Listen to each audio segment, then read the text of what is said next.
Allow me to introduce myself. Who knows what dastardly crimes might perpetrate next? He's a very clever arch criminal who must be put away. Another innocent victim of suicidal maniac. Allow me to introduce myself. Who knows what dastardly crimes might perpetrate next? He's a very clever arch criminal who must be put away. Another innocent victim of suicidal maniac.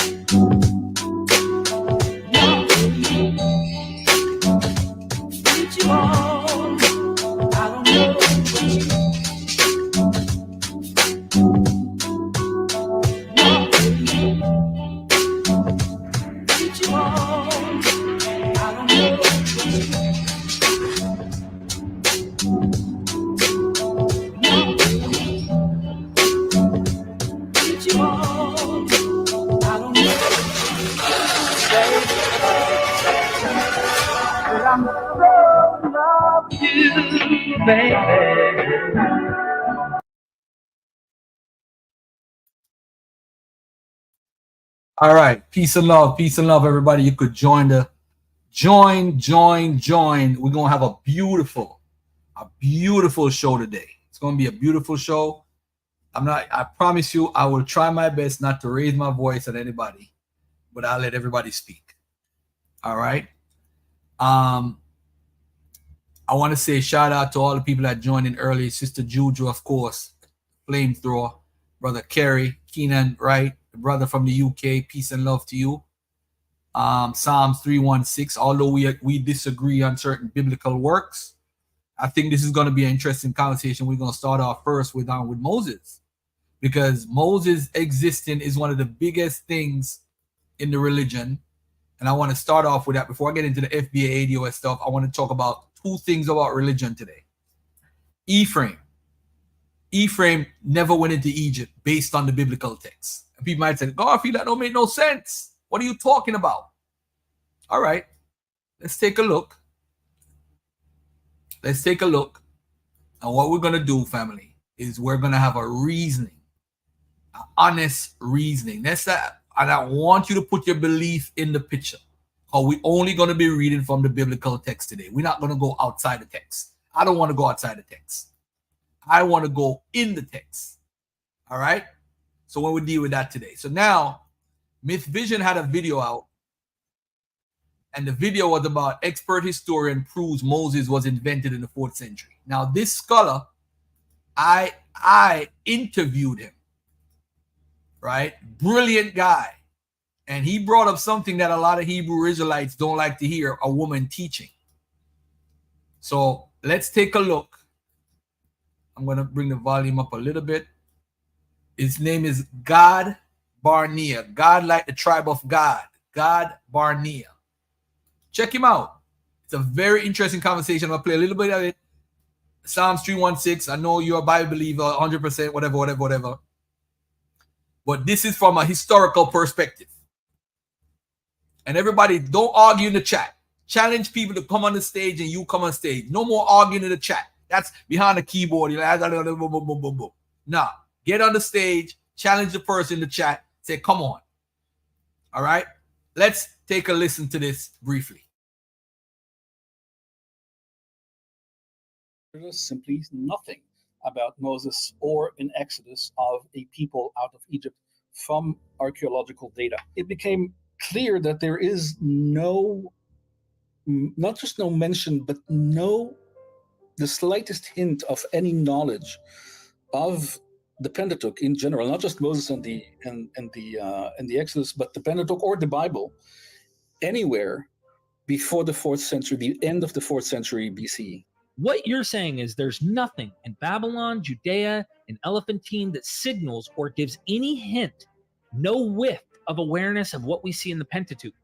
How significant is that? Is this just an argument from silence, or should we have expectations of something? You know, the argument from silence, the silence is so definite when you combine the Persian period and the early Hellenistic period, which is the period we're talking about. There's about 5,000 sources. In Samaria, we have the Wadi Dalia papyri, which are very important. And it is absolutely clear that he did not know of a Moses. Because if Moses was there, clearly the church fathers would have mentioned it. Okay, that's absolute certainty that this would not have been gone down in silence. Give me the scientific external data that anchors the concept you're pointing at that proves this must have a date in the 7th century, 6th century BC, pre-exile. Again, there is simply no evidence outside the Bible for any knowledge of the Bible before the end of the 4th century. Before that, nothing. There is no personal name Judah anywhere, for example. That is the one that you would expect. They come from Judea, right? So, you would expect something like that. Nothing, no Moses, no Aaron. As I said, no biblical hero.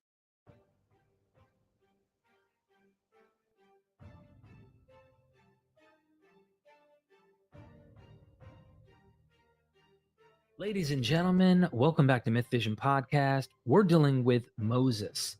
Moses is not only the central figure of Judaism. Everyone loves the movie 10 Commandments. We also want to know more about who is this person? When does he really show up in history? So I have an expert joining us, and that is Dr. Gad Barnea. He knows a thing about Moses and the Hebrew Bible. Welcome back to Myth Vision, my friend. Pleasure to be here, buddy. This is going to be an exciting, deep video. It might actually be quite shocking for some of them who have never actually considered in a scientific way of what the evidence seems to suggest about Moses. When this character, if I can call him that, appears in history. And I kind of wanted to throw it at you and allow you to take us wherever you have planned, because it's a deep dive and everyone's going to want to stay tuned to the end to really understand how you're drawing your conclusion. So to tease people, it is your personal research that has led you to say Moses seems to be a very late character in history, according to what the standard scholarly idea about when this character existed is, if I'm not mistaken. A number of things. I'll provide two kind of layers of context, scholarly and popular. In discussions about the Exodus and about Moses, of course, these are two connected stories, right? The story of Moses and the story of the Exodus. In the discussions, we often look at, did the Exodus happen, right? That's a very famous question. Is it an actual historical event? And of course, is Moses historical? And usually we look at archaeology, which is fine. The methodology for to look at archaeology is fine methodologically, but it's an argument. Ultimately, it's an argument from silence, because what we do know about archaeology is there is simply nothing about Moses or an exodus of a people out of Egypt from archaeological data. Even though it's an argument from silence, it's a pretty strong argument from silence, because, of course, the Egyptians kept meticulous records. You would expect it, but again, technically, it could be somehow have passed under the radar, an event like that. So under the archaeological radar. Of course, then there's the Bible, an analysis of the texts that deal with Moses, of the different layers of redaction and addition, which are there, of course, in the story of the Exodus. But that also is not, in terms of historical relevance, that also is very inconclusive. So we don't know, we can't say, well, because of these layers of redaction in addition to the story, that does not prove or disprove the historicity of the Exodus or Moses.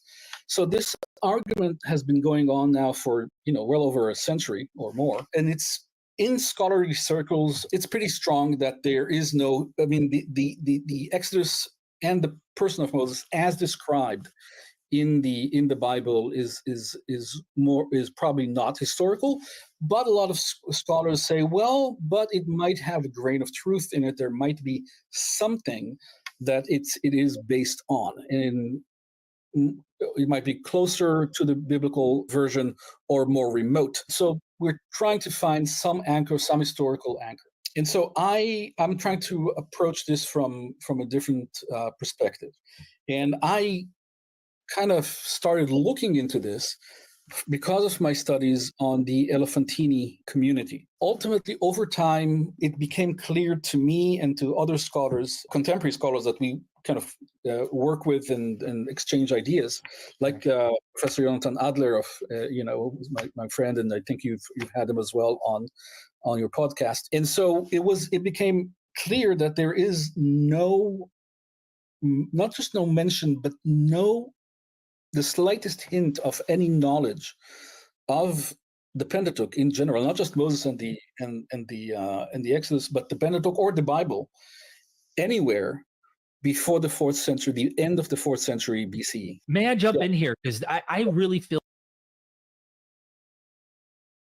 Now, this is a problem, and I'm going to tell you why it's a problem. Of course, we don't speak in absolutes, and of course, the professor and the doctor don't mean it in absolutes. But when he says there's no evidence, that doesn't mean Moses don't exist. It's two different conversations right now. He's saying we have no evidence of this guy existing or any slightest clue. My brother Cedric Ortega just pointed out that this was a real human being in history. In my book, No Exodus, No Religion, I even point this out in my chapter on the Elephantine.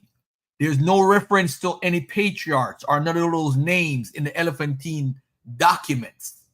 The way how they practice Passover is not even for the Exodus. That's another big clue. All right. Who do I think wrote the Torah? I think the Torah, we don't know who wrote the Torah. We have no idea. We have no idea, beloved. We don't know. You got to read this book. This book is the latest on it, the best book of 2023. I interviewed him, and he invited me to speak to his PhD students. The Bible Began by Jacob L. Wright is the best work right now. Why the Bible began. It tells you who, what, where, why, and how. The most recent on scholarship. That's what I would recommend. Jacob L. Wright, Dr. Jacob L. Wright out of Emory University. I have over 30,000 students. So when I go live on that show, he's going to invite all his students to watch it. And in that interview, he's like, how do you know so much? Who is your teacher? Where did you learn this from? He gave me so much compliments in this interview. He told Rob on, I'm going to bring this guy to Emory University, man, so he could come teach my students. I'm going to invite him to come speak to my students. Yeah, we was on point. All right. So this is what I would recommend. Nobody knows. Nobody knows, family, who wrote the Torah. We have an idea when it might have been written, an estimate, an approximate, but we don't know. To say Moses wrote would be saying, so if Moses didn't exist, so who wrote the Torah? That's where that's going. You see where he's going? I could read his mind. But anyway, listen to this right here. Moses was invented 4th century BC. That's like a gaslighting topic. But before 4th century BC, we have no reference to a Moses. It's just facts. And it was a Greek that mentioned Moses in the story. Let's move on.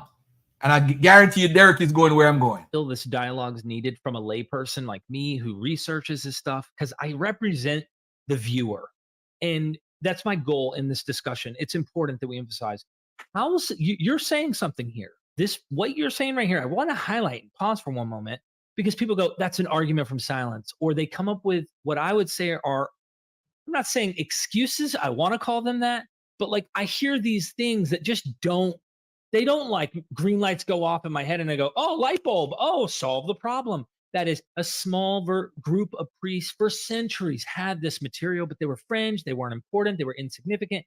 What you're saying is there's nothing in Babylon, Judea, and Elephantine that signals or gives any hint, no whiff of awareness of what we see in the Pentateuch.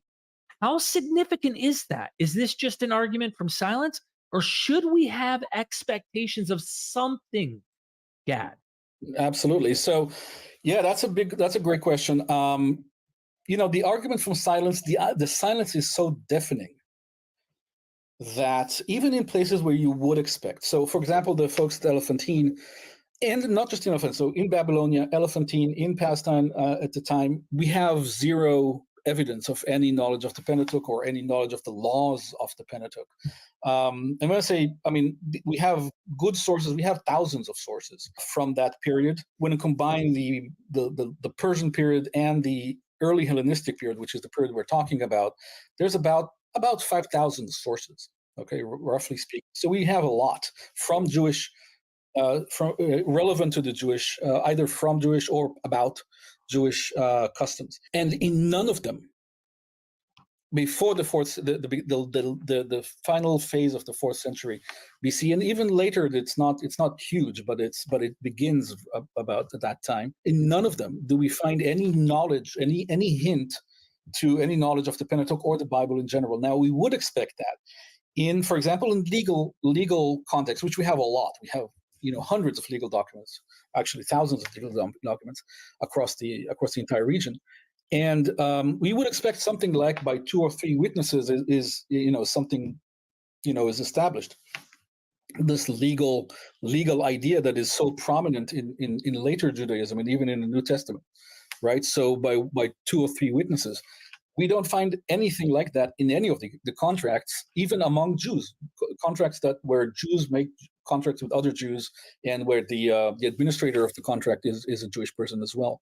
So even if it's a 100% purely Jewish context, you don't find that anywhere. So that's just one example.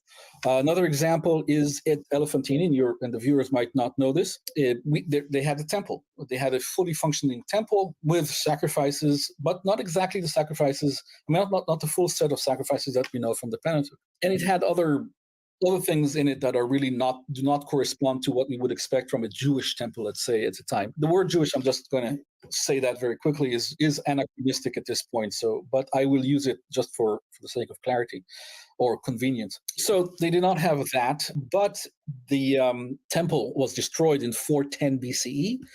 And then they write to Jerusalem, to the high priest and to the governor of Jerusalem, but they never, these are Jewish people in Egypt, okay, on the Nile. It's an island on the Nile facing Aswan, being persecuted by Egyptians. Okay, the temple was destroyed by the Egyptians, so they are persecuted in Egypt. I mean, this would be a perfect place to inject to put something that is related to the story of the Exodus, right, or something that is related to different experiences of Jewish people in Egypt, but nothing. I mean, they don't.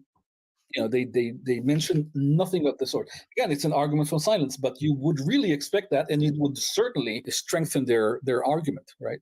Some of the red flags for me have been the many different gods, the archaeology, Jonathan Adler, and you're well aware of not dietary restriction. There's no restriction. They're eating whatever they can, whatever Absolutely. region. And these are red flags as well that combine with what you're saying, and they scream louder than the silence to me that it's not just that lacking, they're clearly not aware of any of it, which means where is it?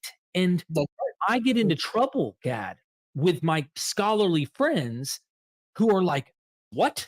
No, there is pre-Babylonian, pre-exilic material here with Moses and these characters and these laws, and Josiah's reforms really happen, and the people. And Josiah's reforms describe all the people of Israel at that moment somehow practicing the law. And that means they know about it. Well, why is it the evidence that is more solid and better easily interpreted to give us some clues doesn't show these guys, Moses and Abraham, and doesn't show these laws? It doesn't show those practices, yet we're supposed to just trust the scholars who have this historiographical layering kind of dating, assuming earlier material, when we have none of that material from that period.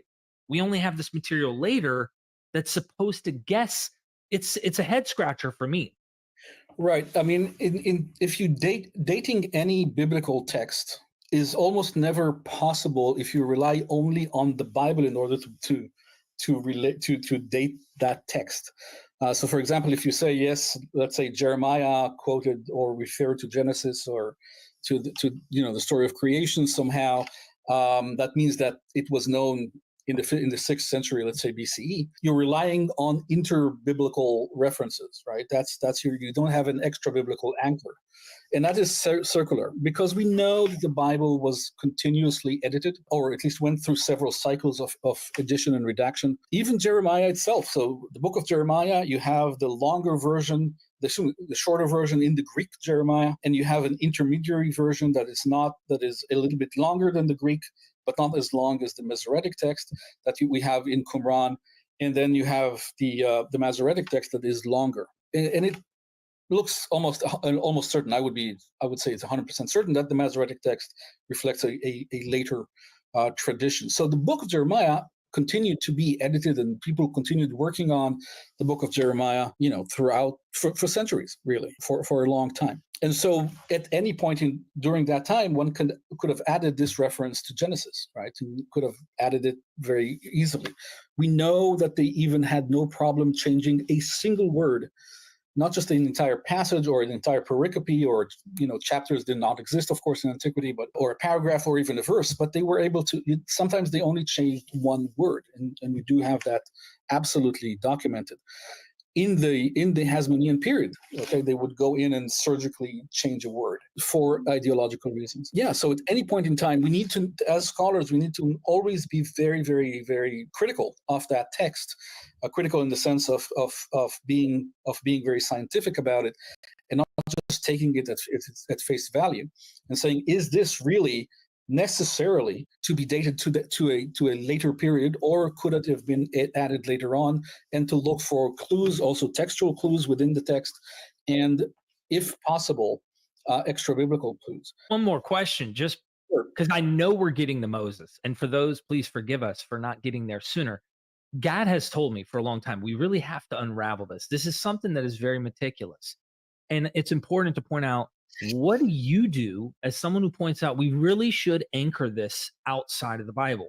When someone who tries to bring in archaic language like Song of the Sea, Song of Deborah, these kind of arguments, and then suggest, therefore, they must be ancient, and all we have are the Song of the Sea or the Song of Deborah. We do have the Balaam inscription, which is another thing, but in that, it's radically different, polytheistic, compared to what we see in the Bible, which is Yahwistic centric.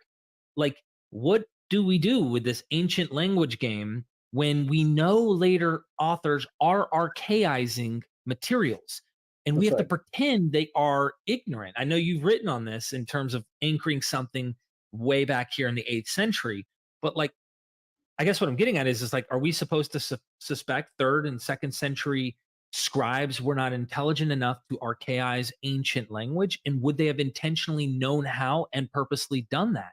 I don't know. I mean, well, their Greek neighbors did.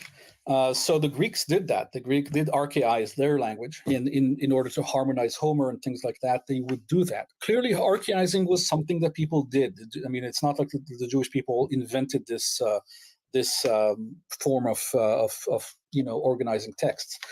So archaizing is certainly something that was done, not just in literary texts, but also on coins. If you look at Hasmonean coins, the script is what's called Paleo-Hebrew, or the script on the coins is ancient. It's archaizing. Even the script on the coin is archaizing itself. People did not write like that in the second and 1st century BCE anymore, but they used that in order to show that, look, we are traditional. We come from a traditional background. We are reestablishing the Israel of old, or the Judah of old. The older kingdoms, and so the archaizing was even down to propaganda, in the coins themselves. So definitely, archaizing was something that everyone did. It was part of what people did in general, for not just for propaganda, but even for just connecting to their identity, or an imagined identity that they had. So that's definitely not surprising, and we should always expect that as at least an option in our research, to say, okay, how can we show that this is archaizing or not? So there are different ways to evaluate that, if at all. I mean, sometimes you just simply cannot know. But language in general, whether it's archaizing or not, is something I never date by language. Okay, I never date a text just using the language in any of the languages that I work with. I work a lot with Aramaic, with Egyptian languages, and with Persian languages. I don't do it even though in Persian languages and in Iranian languages and in Egyptian languages, we have a ton of material. Okay, from all periods, especially in Egyptian, of course, much more than in Iranian. In Hebrew, we have nothing, almost nothing. We have very little long texts. Most of the texts that we have in Hebrew from the Iron Age and the Persian period in Hebrew and Hellenistic, most of this are bulle, things like that, small text with names and very short text that don't give you any idea of what the grammar was. We have very few. Less than 10, really, actually, of any actual interesting length that is good enough to provide any kind of glimpse into the language at the time. But even in Egyptian, it's very tricky because it could be just a dialectical difference. It does not necessarily have to be a temporal difference, right? A chronological. It could be a dialectical difference. So how do you know that this is not simply a text that was written in the northern kingdom, let's say in Samaria, and not in Judah, and they had definitely had dialectical differences. Dialectical differences exist in Egypt and in Palestine today, not just then. And today it's less so because you have, communications, open communications, people communicate across great distances. But at that time, people rarely ventured outside their village. So dialectical differences. Let me stop and just correct my good brother. Yes, you could date by language. It's like when you're dating, let's say, for example, Second Esdras. You could date based on the usage of words. So certain words have Greek-rooted words. You have Hebrew-rooted words. This is why we know Amen. Amen, my brother Yara. Amen in the New Testament, we know it's not from the Egypt. It's from a Hebrew word. How do we know that? By going into the language. So you could date actually when the certain thing was written based off of the root word that was used to write the certain word. The word Miriam. We know Miriam comes from the word from Egypt. The word, because that's one of the loan words from Egypt, Miriam, which is now Mary. So it's rooted in Egypt. So these crazy Egyptomaniacs say, oh, you see, they got it from Egypt. They got it from Egypt. It's stupid. But you could use the word to say that the word has a root that way. What happened is a lot of things are written in Aramaic because that's the lingua franca, and it's rooted in that. So we could get an idea when it's dating. And dating is kind of difficult sometimes with the Bible because what they were just talking about is dialectical stuff, right? That what happened is you'll have a priest in the 2nd century BC that could write a text like he's living in the 8th century BC. So like the book of Micah and Hosea, we know have additions to them based off of those dialectical differences, based off of what we're doing. Like the book of Song of Deborah. We know Song of Deborah is written in an archaic Hebrew. We know the Song of the Sea is written in archaic Hebrew, but that don't mean that the priesthood 1,000 years later don't understand it to actually rewrite that same story and write it in that ancient archaic Hebrew and trick us. So that's what the conversation was about. I don't think that the scholar was wrong, my brother. All right. Differences were very strong. Methodologically, dating by language is very problematic. Sometimes it can be done, but it's really I avoid that. I simply avoid that. So how do we anchor it? And then maybe we lead into, I did a documentary recently that talks about Moses being a later invention, probably Hellenistic. It got me in a little bit of trouble with some of my scholar friends, again, as I've hinted at. Right. But you have drawn, under your own analysis and your own research, that Moses seems to be a later character, at least based on the evidence. It's as solid as you can get with what we have until somehow evidence comes forward that we don't have. This is the best we can. So how do we anchor it? And you've hinted at it outside of the Bible, but maybe give us a tease and leading into this amazing information you discovered about Moses that we can dive deep in. So we talked about the Pentateuch and about how there's absolutely no hint whatsoever to any kind of knowledge of the Pentateuch up until the late 4th century. Even in the mid 4th century, in Samaria, we have the Wadi Dalia papyri, which are very important. papyri. We don't have a lot, as I said, we just don't have a lot of documentation from the southern Levant. And this is one of the more important 37 papyri that record transactions between Jews selling Jewish slaves to one another. So that goes squarely against, of course, the Pentateuch about selling a Jewish slave, right? So they clearly go against that, or simply don't know about it. And we should, I think, put it in, since we have a complete silence anywhere else. Mid 4th century, clearly people are not knowledgeable about the Pentateuch or about the laws of the Pentateuch, because again, these are contracts that are done in front of the governor. I mean, this is not just between two people in private. These are serious transactions done in front of the governor. Clearly, selling a Hebrew slave was not a problem in the law of the land at the time. So that's mid 4th century. 4th century, again, later 4th century, nothing in the primary sources, but we do have kind of the cutoff between the turn of the century, between the 4th and the 3rd century. We are starting to see in Greek sources people start to write about a person called Moses, and so that is the first step we should look at. Now, not only Moses, but we start seeing in the onomastikon, meaning in the list of names. Sabiel, stop arguing in the chat. If the brother Esoteric Daydreams want to have a conversation, bring it on the stage, man. This arguing in the chat over foolishness is ridiculous at this point. If you guys want to argue in the chat, click the link and argue on stage. It's simple. Too many people behind the keyboard are scholars. If Yara want to come and challenge Garfield, he's gonna click the link. Anybody want to come click on, they're gonna click the link. Come on, these guys in the chat, they are cowards. They like to stay behind a computer. That's what they like to do. All right. What Greek source is Garfield for Moses? That's for what's his name? I was the first person to come to the conscious community with that information. I just remember this. Hectaeus of Abdera. Hectaeus Abdera. All right. The names that we find in these ancient documents, we start seeing names that are recognizable from the Bible as well. So also showing some knowledge with literary heroes from biblical sources. Okay, we don't see that at any time. So names, again, we have, as I said, thousands of documents. Names in the onomastikon before the end of the 4th century, we have no names no Moses, no Aaron, none of the 12 tribes, no Judah, even as a personal name, no Levi, none of these 12 tribes, none of the matriarchs, no Sarah, no Leah, none of these, Rachel, okay?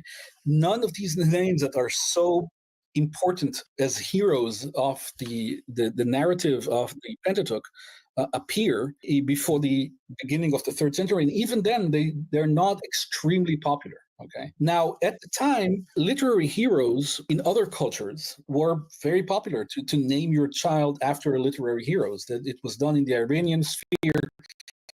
It was done in Mesopotamia by the Greeks as well, from Homer's works and others. So, naming a child after a literary hero was something that was done. And I could argue as well that it was done also by the Jews in Babylonia for Achikar. Now, Achikar, as your viewers might know, was the first really international bestseller. And it was an extremely popular book about this person called Achikar, and it had a list of wisdom sayings and also a narrative. And these two were clearly composed independently. But it was a very, very popular story and a very popular literary document, and it is found also at Elephantini. Is this the same Ahikar that I'm trying to make sure maybe you recall, there's some golden chalice that plays a part in this narrative? And I've heard some scholars, I like digging up like scholars that people don't know about who've written on stuff about this, that the Joseph narrative may actually nod to awareness of this story, because when Joseph in disguise, incognito, puts the golden chalice and acts like his brother stole it. Well, in the Ahikar story, he's like accused of death. Like they're going to punish him for death, from what I understand. But that was a very, very, very popular story in the Achaemenid period. As I said, it was even found at Elephantine, so they did not probably did not conserve a copy of anything biblical, but they did have this. So they had no problem. Of course, they had nothing against literature, but they did not have any Jewish literature per se. We do see in Babylonia at the time suddenly appearing quite a lot of people in contracts, names that we find in contracts that are named Ahikar. So it seems like they were named after this literary hero, as was the case, as I said, in the Iranian sphere at the time and by the Greeks and others. So we're dealing with 5th century, approximately, give or take 5th, 4th century BCE, correct, in Babylon, in Palestine, and Egypt. This is the region. Right. Okay. That's right. So I'm just setting the stage here to show just how deafening the silence is, all-encompassing. We need to understand just how deep that silence goes. Every aspect you look at, everywhere you go, everything you touch at that time, there's simply no knowledge of the Bible, no knowledge of the Pentateuch, no knowledge of Moses, of Exodus, or anything like that until we reach the 4th century. Now, one of the a possible terminus ante quem, so the earliest date possible, or the date before which we can kind of have a historical cutoff, is with Theophrastus. Theophrastus was the successor of Aristotle in Athens. He inherited the school of Athens. Was very close with Alexander III, or Alexander the Great, and with Ptolemy. Ptolemy and Alexander grew up together. They both studied together in the academy, in Aristotle's academy. So Theophrastus was the one who inherited that, and also was according to some sources, kind of was the inspiration behind the famous Library of Alexandria. Although we have no proof that he ever was in Alexandria. He probably stayed in Athens, but he inherited Aristotle's library and provided the vision for a library in Alexandria. Now, he was an extremely prolific writer, and he wrote, as a philosopher, he wrote pretty much about all aspects of life that the Greeks at the time were interested in. And one of this was laws and lawgivers, not just by Greeks, but also by barbarians or non-Greeks. And he wrote a 3-volume book on laws. We don't have it. We don't have the full version of it today, but it is quoted by later historians, by the church fathers and others. Now, in this, he basically is trying to provide a full list of the biggest names of the most important lawgivers in history at that time, and it is absolutely clear that he did not know of a Moses. Okay, again, this is second half of the 4th century BCE. So Moses is not there. And how do we know that Moses is not there, even though we don't have the full 3-volume work? Because if Moses was there, clearly the church fathers will have mentioned it. Okay, that's absolute certainty that this would not have been gone down in silence. They would have quoted him as they quoted him on anything that is related to to what they're interested in, which is ultimately the Hebrew Bible. Wouldn't Josephus quote him as well? Yeah, absolutely. And so they had access to these works, and they did not quote it. So clearly, Moses was not part of was not seen at the time. Again, this was the kind of the leading philosopher at the time, was not seen as a lawgiver or one of the main lawgivers of the time. So we can use that as kind of a cutoff date to see, well, okay, clearly before the time of Theophrastus, again, mid-4th century BCE to the end really of the 4th century, roughly, there is, at least in the greater Greek world, they've never heard of a Moses as a lawgiver. The next and really, really important source, and we have a number of sources that appear around the same time, Hecataeus of Adbera, which did work in Alexandria. He's from Adbera, but he worked in Alexandria, and he rose to fame in Alexandria, and he did most of his writing there. And Manetho. So they are writing around the same time about they know about a person called Moses. They don't necessarily know about a biblical version, about the biblical version of Moses, but they know about a Moses. Okay. They not only know about a Moses, but they know about an Exodus, but not the Exodus that we know from the Bible. Okay. So this is pretty significant. They know about a person, an important person called Moses, and they know about him being a leader of the Jewish people, and they know about him bringing the Jewish people, but not around in Sinai and all of that. He goes out or kicked out of Egypt or comes out of Egypt. Different versions exist in order to build Jerusalem as a polis builder. Okay, and in fact, he is mentioned alongside of. Hey, 707. If you want to click the link, I give you 2 minutes. The problem with you is you have no discipline. When you throw a stone in the pig's pen, the one that squeal get licked. So whenever I start to talk, you want to jump in the conversation. That's your problem. You don't have the discipline. I said, I'll give you 2 minutes, then I speak for 2 minutes. You don't want to wait for my 2 minutes to finish. You see, this is what happens when you have a worldview that your view is right. The Bible is just simply a story being told by different creative writers. If you want to hold to that today, I have nothing against you because your life don't affect me at all. All right. I'm glad you're trying to live by the laws. And I'm sure the white supremacist and the white man is proud of you. He's proud of you for doing the things that he wants you to do in the world. All right. I have no problem with that. That's on you. All right. But let's go back and listen to what the brother just said. God Bania. This is very important. Y'all got to listen to this carefully here. Hearing quite a lot of people in contracts, names that we find in contracts that are named Achikar. So it seems like they were named after this literary hero, as was the case, as I said, in the Iranian sphere at the time and by the Greeks and others. So we're dealing with 5th century, approximately, give or take 5th, 4th century BCE correct. in Babylon, in Palestine and Egypt. This is the region. Right. Okay. That's right. So I'm just setting the stage here to show just how deafening the silence is, all encompassing. We need to understand just how deep that silence goes. Every aspect you look at, everywhere you go, everything you touch at that time, there's simply no knowledge of the Bible, no knowledge of the Pentateuch, no knowledge of Moses, of Exodus, or anything like that until we reach the 4th century. Now, one of the a possible terminus ante quem, so the earliest date possible, or the date before which we can kind of have a historical cutoff, is with Theophrastus. Theophrastus was the successor of Aristotle in Athens. He inherited the school of Athens. Was very close with Alexander III or Alexander the Great, and with Ptolemy. Ptolemy and Alexander grew up together. They both studied together in the academy, in Aristotle's academy.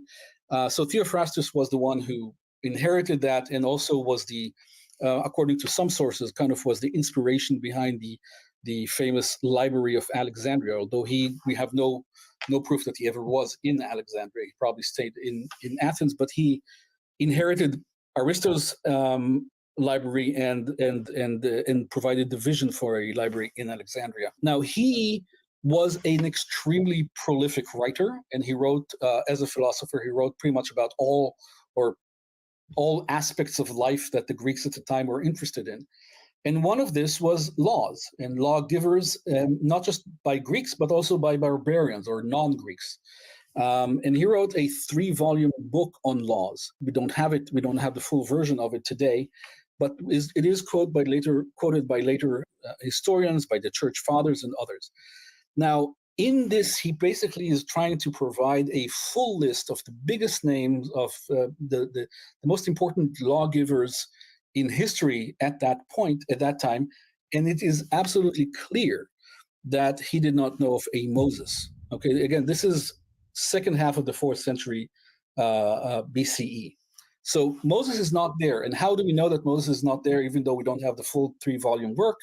Because if Moses was there, clearly the church fathers will have mentioned it. Okay, that's absolute certainty that this would not have been gone down in silence. They would have quoted him as they quote him on anything that is related to their to what they're interested in, which is ultimately the Hebrew Bible. Wouldn't Josephus quote him as well? Yeah, absolutely. And so they had access to these works, and they did not quote it. So clearly, Moses was not part of was not seen at the time. Again, this was the kind of the leading philosopher at the time, was not seen as a lawgiver or one of the main lawgivers of the time. So we can use that as kind of a cutoff date to see, well, okay, clearly before the time of Theophrastus, again, mid 4th century BCE to the end really of the 4th century, roughly, there is, at least in the greater Greek world, they've never heard of a Moses as a lawgiver. The next and really, really important source, and we have a number of sources up here around the same time, Hecataeus of Adbera, which did work in Alexandria. He's from Adbera, but he worked in Alexandria, and he rose to fame in Alexandria, and he did most of his writing there. And Manetho. So they are writing around the same time about they know about a person called Moses. They don't necessarily know about the biblical version of Moses, but they know about a Moses. Okay. They not only know about a Moses, but they know about an Exodus, but not the Exodus that we know from the Bible. Okay. So this is pretty significant. They know about a person, an important person called Moses, and they know about him being a leader of the Jewish people, and they know about him bringing the Jewish people, but not around in Sinai and all of that. He goes out or kicked out of Egypt or comes out of Egypt. Different versions exist in order to build Jerusalem as a polis builder. Okay, and in fact, he's mentioned alongside other polis builders. He's literally mentioned alongside other polis builders. So they clearly, that's a name coming from Alexandria of this mythical person who is a polis builder for the Jews, just like Cadmus was a polis builder for Boeotia and others. So you had this polis builder character that is such a Hellenistic concept, such an important Hellenistic concept of a person that is, and in the Hellenistic sphere, usually in Cadmus and others, these are people who are tied in one way or another to the Phoenicians. So they're coming from the east to create from a more ancient land to establish this polis, this major city in some area. By the way, also the Romans later on, the Romans kind of recruited Aeneas from Homer, one of the Trojan heroes, or the heroes of the Battle of Troy, and they recruited that character to be the founder of the Roman race as well. The one who, so this idea of someone coming from the east or coming from the ancient world and establishing a city, a polis, in a deserted area, and they do call Judea a desolate area. Even in the late 4th century or early 3rd century BCE, they specifically say that Judea was desolate and that they came and built the temple and built Jerusalem. Okay, of course that's not the biblical story, right? Yeah, this makes me think of Plato, by the way. Like the Jewish people are looking to the models of polis. All right, I'm not going to play any more of the video because no one in the chat has actually addressed the information that he's saying. Now, as far as Moses, though, we do have Moses mentioned by the prophets. I think. Hold on, let me look. Because actually I wrote about this in my book. So let me take a quick look and see what I said about Moses.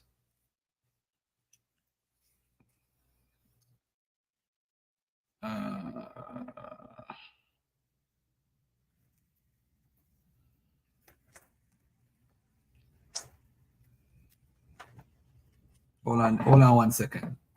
My brother is coming in. Yara is coming in a minute. Yeah, we gotta address this, because in the Bible, we know if we are dating the biblical text and looking at the text and all that stuff, it kind of put us at a standstill, because if they're saying there's no Moses,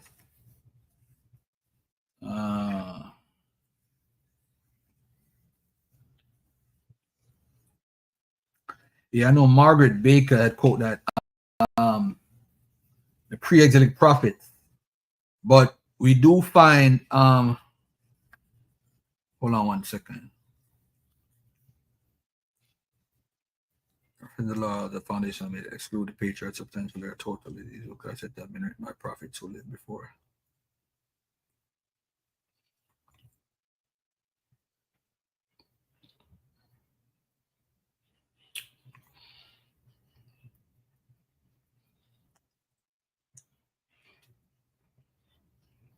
The reasons for doubting his existence, according to Francis Potter from the book The World's Great Religion Leaders. The parallels between Moses' stories and the older ones like that of Sargon. The absence of an Egyptian account of such a great event as the Pentateuch asserts the Exodus to have been. The attributing to Moses of so many laws that are known to have originated much earlier than his supposed time period. The correlative fact that great codes never suddenly appear full-born but are slowly evolved. The difficulties of fitting the slavery, the Exodus, and the conquest of Canaan into the known chronology of Egypt and Palestine, and the extreme probability that some of the 12 tribes were never in Egypt at all. All right. Let me see what else.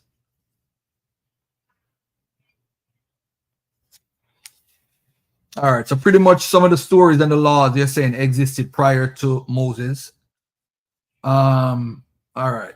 That don't mean Moses don't exist, by the way, too. That's just saying why they kind of have their doubts.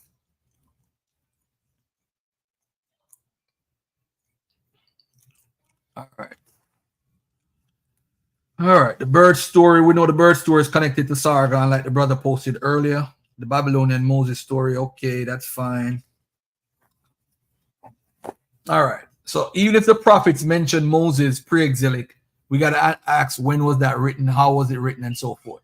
But before, let's move forward. Let's go to another issue that I want to address right now, so I could just finish this right here. All right.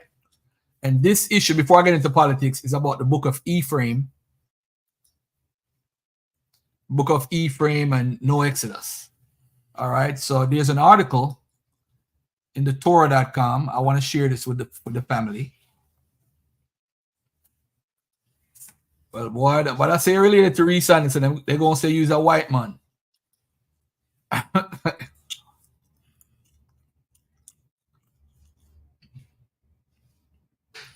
Is of Jewish origin, is J140. Wow. Interesting. Was that J recent? So his name is Wayne Harris from St. Anne, and I can confirm to you that his paternal haplogroup is of Jewish origin. It's J140. All right. All right. Shout out to my brother Courtney and Leandre in the back chat in the Dagger Squad. Hold on. Israel Brown, all gone. Were you listening earlier, Israel Bound, or you just jumping on? So we're gonna deal with that. We're just gonna deal. This is the last part, last thing I'm gonna talk about the Bible today. The Book of Chronicles and the Ephraimites that never went to Egypt by Professor Rabbi David Frankel. All right.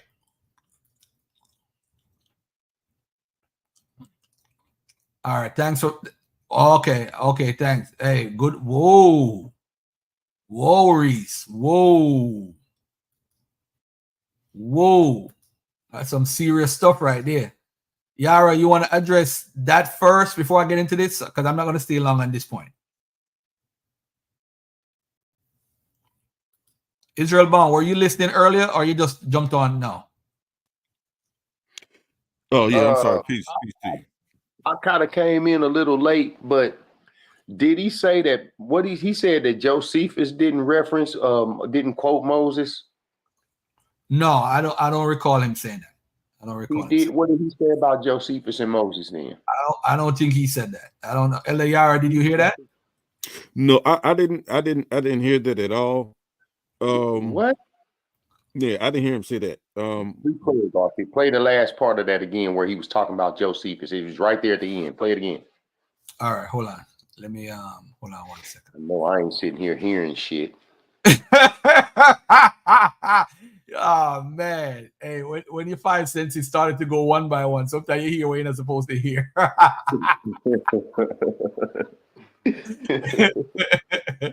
Oh man! All right, I got you right here. Just that last part, Garfield, where he was saying, when he first entered into speaking about Flavius Josephus. All right, hold on. Let me get it right now.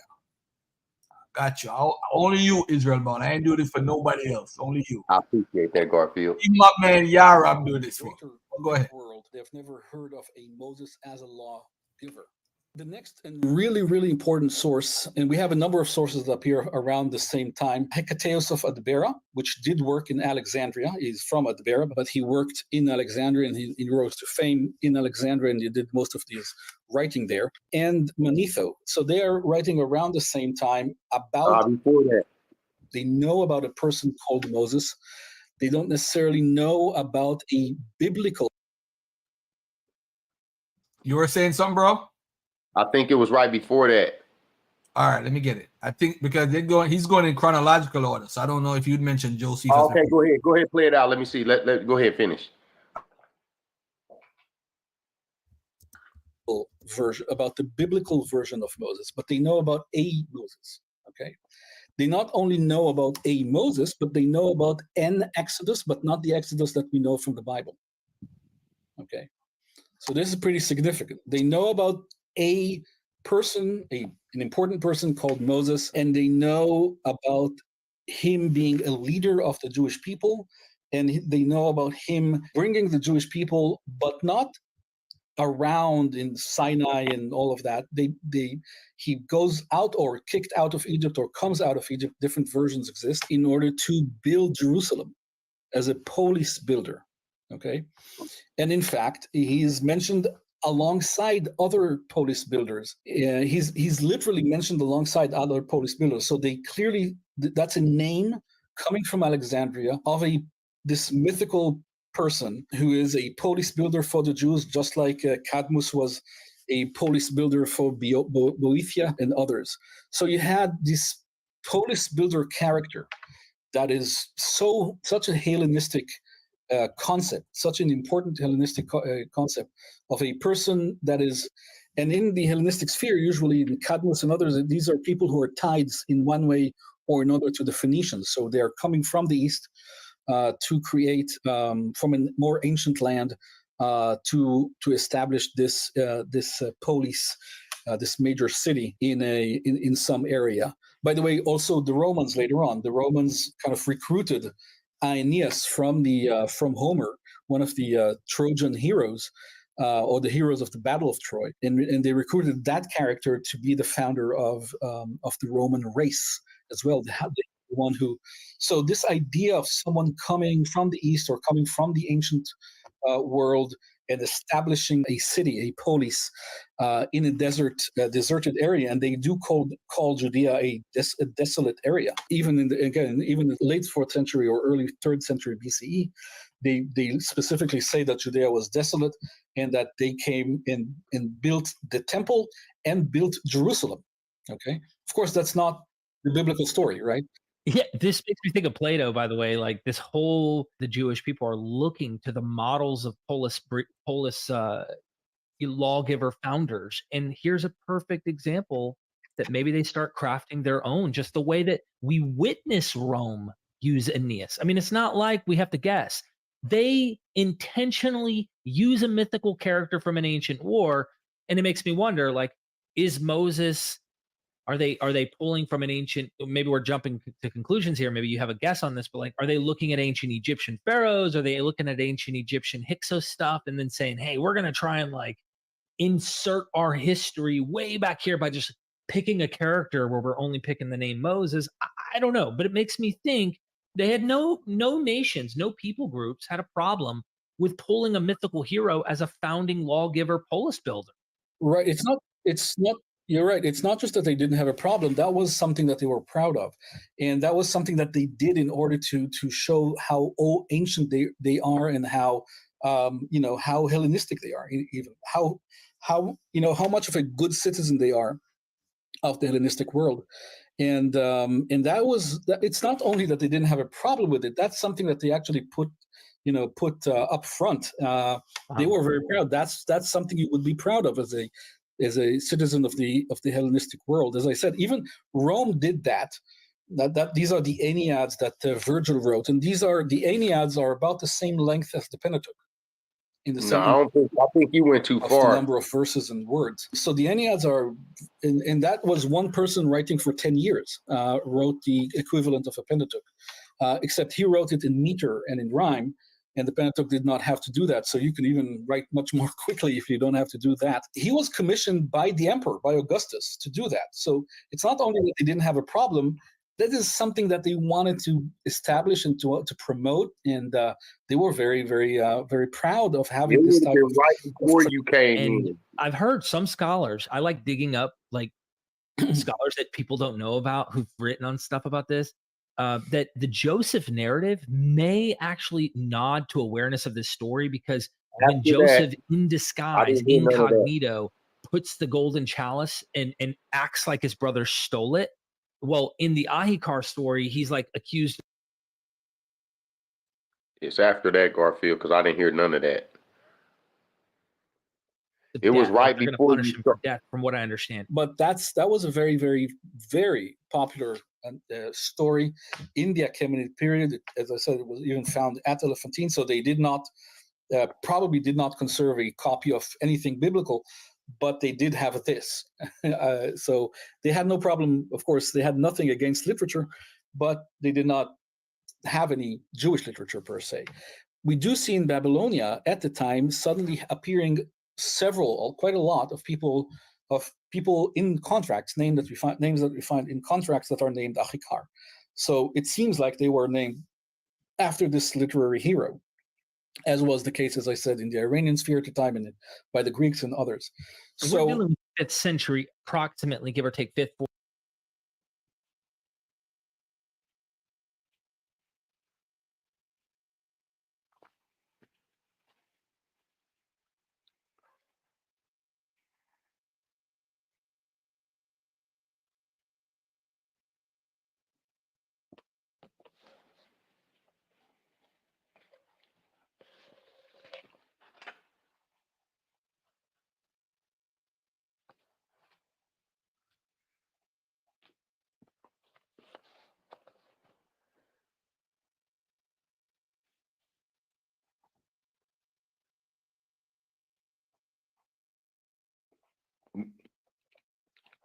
It's okay, but Garfield, when you first clicked on to the video, it would have been right before, like literally right before that, because I came in right when he started talking about Josephus.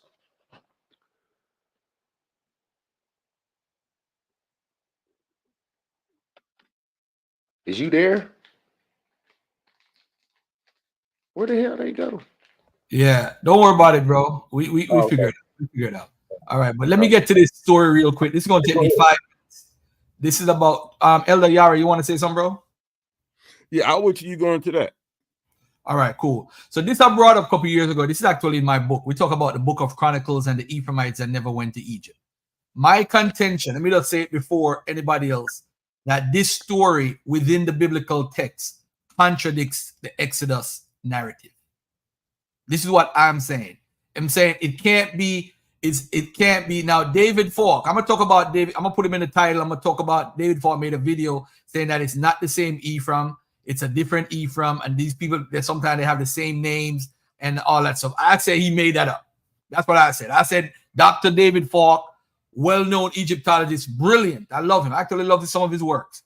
I said he made that up. He's trying to make an excuse for this because this is a serious contradiction. I'm going to show you what it is. All right. This is the book of Chronicles. We're not going to go outside the Bible. There's no outside the Bible talk right now. This is inside the Bible, Bible versus Bible. All right? Good. All right. Now, a conception of Israel's beginnings that diverges radically from the Exodus narrative is reflected in a striking passage in the book of Chronicles. The bulk of the book of Chronicles narrates Israel's history from the death of Saul until the edict of Cyrus, allowing the Jews to return to the land. As a preface to this historical narrative, the book of Chronicles presents us with various genealogical lists. Among these are the genealogies of most of Jacob's sons. Several short anecdotes are interspersed with these lists, While it is true that the book of Chronicles as a whole is very late, it apparently preserves some ancient traditions. Let's take a look. Of course, the Hebrew is on the left. The translation into English is on the right. The death of Ephraim's sons in the land. The passage that I would like to discuss recounts the family history of Joseph's sons, Ephraim, from 1 Chronicles 7, 20 to 24. And the sons of Ephraim, Shuthelah, and Bered his son, and Tahath his son, and Eladah his son, and Tahath his son, and Zabad his son, and Shuthelah his son, and Ezer and Eliad. Now the men of Gath who were born in the land killed them, for they, referring to the sons of Ephraim, Ezer and Eliad, came down to raid their cattle. Their father Ephraim mourned for them for many days, and his brothers came to comfort him. Ephraim, came unto his wife, and she conceived and had a son, and he named him Beriah, because disaster had befallen his house. His daughter was Shira. She built lower and upper Bet Horon and Uzen Shira. The passage begins with the list of Ephraim's offspring in Numbers 26:35. We also find a list of Ephraim's offspring. Now, the issue here is this. In the so-called Septuagint and the Masoretic text, these are confirmed together.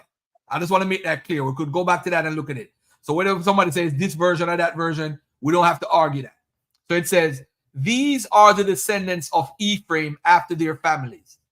Of Shuthelah, the family of the Shuthelites. Of Becher, the family of the Bacherites. Of Tahan, the family of the Tahanites.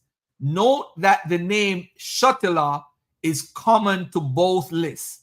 Tahat and Tahan are very similar to one another, and Bered and Becher are also somewhat similar. Clearly, the passage in Chronicles speaks of no other Ephraim than the son of Joseph, brother of Manasseh. How do we know that? Because in the same verses that we have from verses 20, we go to verse 29, it says, in these, they were talking about different towns. In these towns dwelt the children of Joseph, the son of Israel. So obviously, it's talking about Ephraim and his descendants. All right. Now, let's go back to what the attack said. The attack of the Gathites on Ephraim's son. The text related the following anecdote after the name list. Ephraim's sons come down. Now, that's the issue. Ephraim's sons come down to raid the cattle of men of Gath. They couldn't be in Egypt if they are coming down. They obviously are in the land in where the area of Ephraim is located. They come down to where Gath is, where the Philistines is. If you're familiar with the map, I'll show y'all the map in a few if y'all want to see the map. All right. The men of Gath are killed in the process. Ephraim's brethren, which is also translated as brothers, Manasseh and the others, come presumably from the nearby vicinity to comfort him. Where is all this assumed to be taking place? The context virtually mandates that this is happening in the land of Israel. This is indicated, first of all, by the fact that the sons of Ephraim came down to Gath. The fact that they came down to Gath, which is one of the coastal plain, probably indicates that they were coming from the hill country of Ephraim. If they were coming from Egypt, we would expect the text to say that they came up to Gath. We may also wonder whether would it all be feasible for people to come from Egypt to Gath in order to steal cattle. Furthermore, Ephraim's daughter, Shira, is said to have built upper and lower Beit Horon. Beit Horon is one of the Levitical cities within the territory of Mount Ephraim in Joshua 21, 20 to 22, also in Joshua 16, 3 and 5. The entire family is just living and building new settlements in the land. Now, when we go to the other story now of Ephraim, remember, Ephraim is born where? In Egypt, him and Manasseh, right? This, however, flatly contradicts what we're told in the Torah, where according to the Torah narrative, Ephraim and his brothers were born in Egypt. And the same goes for Ephraim's sons, Genesis 50, 22 to 23. Genesis 50 to 22, Joseph stayed in Egypt along with all his father's family, he lived 110 years and saw the third generation of Ephraim's children. Also, the children of Machir, son of Manasseh, were placed at birth on Joseph's knees. From this text, we learn that Joseph, who lived in Egypt with his brothers and children until the age of 110, witnessed the birth of his great-grandchildren, the grandchildren of Ephraim and Manasseh. If so, Ephraim's children were born and living in Egypt, not Israel. What is more, it must be assumed that Ephraim and Manasseh and their children died in Egypt, as did Joseph. And I'm going to get to Exodus 1:6 in a minute.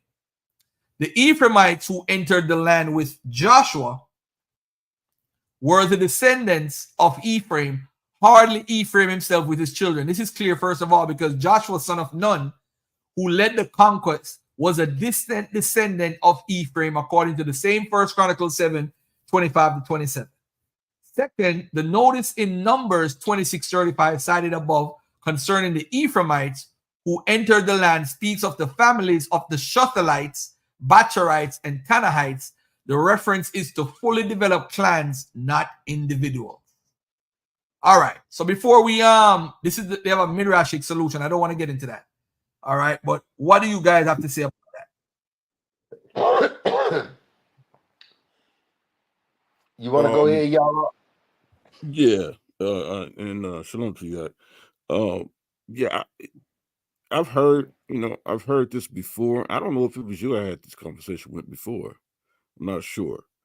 But here in First Chronicles, the 7th chapter, these things are happening after the Exodus, not during the Exodus. I don't know if that's what you're positing here.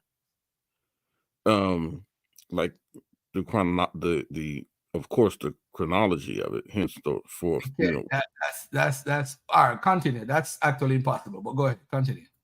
Okay, yeah. So, I'm saying that that what we're reading here in First Chronicles is happening after the Exodus, and it couldn't happen after the Exodus, brother, because his sons Ephraim is not after the Exodus. The Exodus didn't happen yet. See, this is what I'm saying. This what you're reading has happened. It has to have happened after the Exodus. What we're reading is exactly what it states, right? This is a chronicler, a person that's writing in regards to the chronology, right? So he's not writing, he can't be writing a chronology of events during the time of the Exodus, when the Exodus has not fully occurred and the one has not fully been completed. And when I say that, the Exodus being completed or being established in the scriptures is not just them leaving Egypt, but them entering into Canaan or Canaan. And so we know that in between that time, the biblical narrative tells us that it had to be a span of at least 40 years in between them leaving out and them actually going into Canaan. So now you have 40 years. Then we also know, and here's the big part, and this is why I say that's why this is speaking after the Exodus occurs, because we know that the original people that came out within that 40 years, the scripture tells us that most of them died off, and only their sons and daughters entered along with Joshua entered into Canaan. So then that would mean now we have descendants of those original of some of those original persons that were in the actual Exodus. They didn't all come over. It says that their sons came over. So we're talking at least 1 to 2 generations. After 40 years, we're talking at least 1 to 2 generations, at least, that enter into Canaan. That's why I say this has to have happened after that. All right. Let me ask you a question. Right? Do you believe in? Let me go to this book list real quickly. I'm gonna share this, and I want the audience to see what I'm saying right now. And I want to know if my brother believes in Scripture. I'm gonna ask him a simple question. Watch this. Let's go to Exodus 1:6. And let's go to, let me see if there's a Bible Hub version. Okay. This is beautiful. Let's go to Exodus 1:6. We have the NIV right here. We have the NLT. We have the King James. It says, verse 5, the descendants of Jacob numbered 70 in all, including Joseph, who was already in Egypt. Now Joseph and all his brothers and all that generation died. Do you believe that statement? Let me say it again. Now Joseph and all his brothers and all that generation died. I'm gonna say it again. Let me scroll down to different versions of the Bible. And Joseph died. We believe that, Garfield. All right, go ahead. Do you believe that? Yes. When did you think that happened? I mean, what do you mean? Like, as Do you far as believe? Remember, it says Joseph died and all his brothers and all that generation. I mean, it's telling us when it happened. Like, what's like when are you? What's your point? Let's get to I'm the point. asking you, do you believe that? Yeah, I just said literally. Yeah, I do All believe. right, so if you believe that, then so Ephraim and Manasseh and all his generation after them, they died. Okay, but it said that generation, but you got to realize there's a generation after them. It Okay. ain't like the. It's not saying. All right, let's look at the Hebrew. Let's look at the Hebrew. One second. Listen to me, Garfield. Listen, a generation is merely a distance of a course of group of a people. There during the progress and the decline of that generation, another generation has been born and is coming up. So that's why. Listen, let's pause for 1 second because I'm gonna ask you a question. Do you know who the king was at that time in Egypt? Oh, I have no idea. I don't think the story is real. I don't want to drift away. I want to ask you a question, and I just want one answer. Go ahead. Let me ask my brother this question. Now, this is the Hebrew based off of Bible Hub. Now, Joseph and all his brothers and all the whole that generation died. Do you believe that? Yes, I believe that wholeheartedly. So what does that mean? What does it mean? Explain that to me. I just told you what it meant. No. Yeah, Let me talk to one at a time. Okay. Go ahead, brother. Yeah. I agree wholeheartedly with the brother here. What it means, all that generation died. What does it mean? It means the generation that Joseph was born in and his brothers. Okay. All right. And all that generation died, right? Yeah, all but right. It's more alluding to a passing of time. All right. So now we establish a time period when he possibly died, right? We established that. All right. So let's go to First Chronicles and let's go to 7 for a second. All right. Now watch this. Do we agree that Ephraim was born in Egypt? Do we agree? Do we all agree? I'm talking to both of y'all. Yes, I agree with that. All right. Do you agree to that, my brother?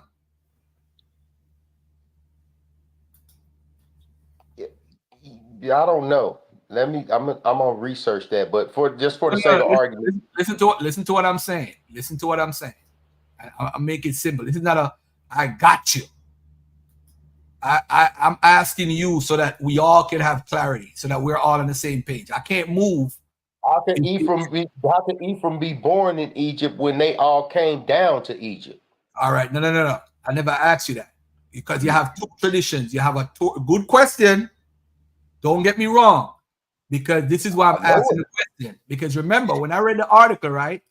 The article said, this is what the article says. I'm gonna go back to the article because we're gonna go through this easy, and this is simple. And we got to be humble and we got to be smart. Look at what it says right here. I'm going to scroll right back up. It says Ephraim in Egypt. This, however, flatly contradicts what we're told in the Torah. Where according to the Torah, Ephraim, right here, and his brothers were born in Egypt. Genesis 46:20, Genesis 48:5, and Ephraim's sons are born in Egypt. Genesis 50:22 to 23. So now, when my brother says to me earlier now that this has to happen after the Exodus, how could it happen after the Exodus when one part of the Bible is saying they're born in Egypt, But this part of the Bible is saying that they're coming down to Ephraim. And to make it clear to everybody that's listening, let's take a look at a map so that we can have a better understanding. Because when we're looking at something visually, it helps us to understand things better. All right. So when somebody says they're going down, you see, you go up would be from Egypt, down to the Philistines area would be you're already in Canaan. So they couldn't have been in Egypt going to the area. So if you look at this map, you see Beth Horon right here. You get an idea where they were coming from, where the Philistines. This is Egypt. Can I insert something right here? Go ahead, my brother.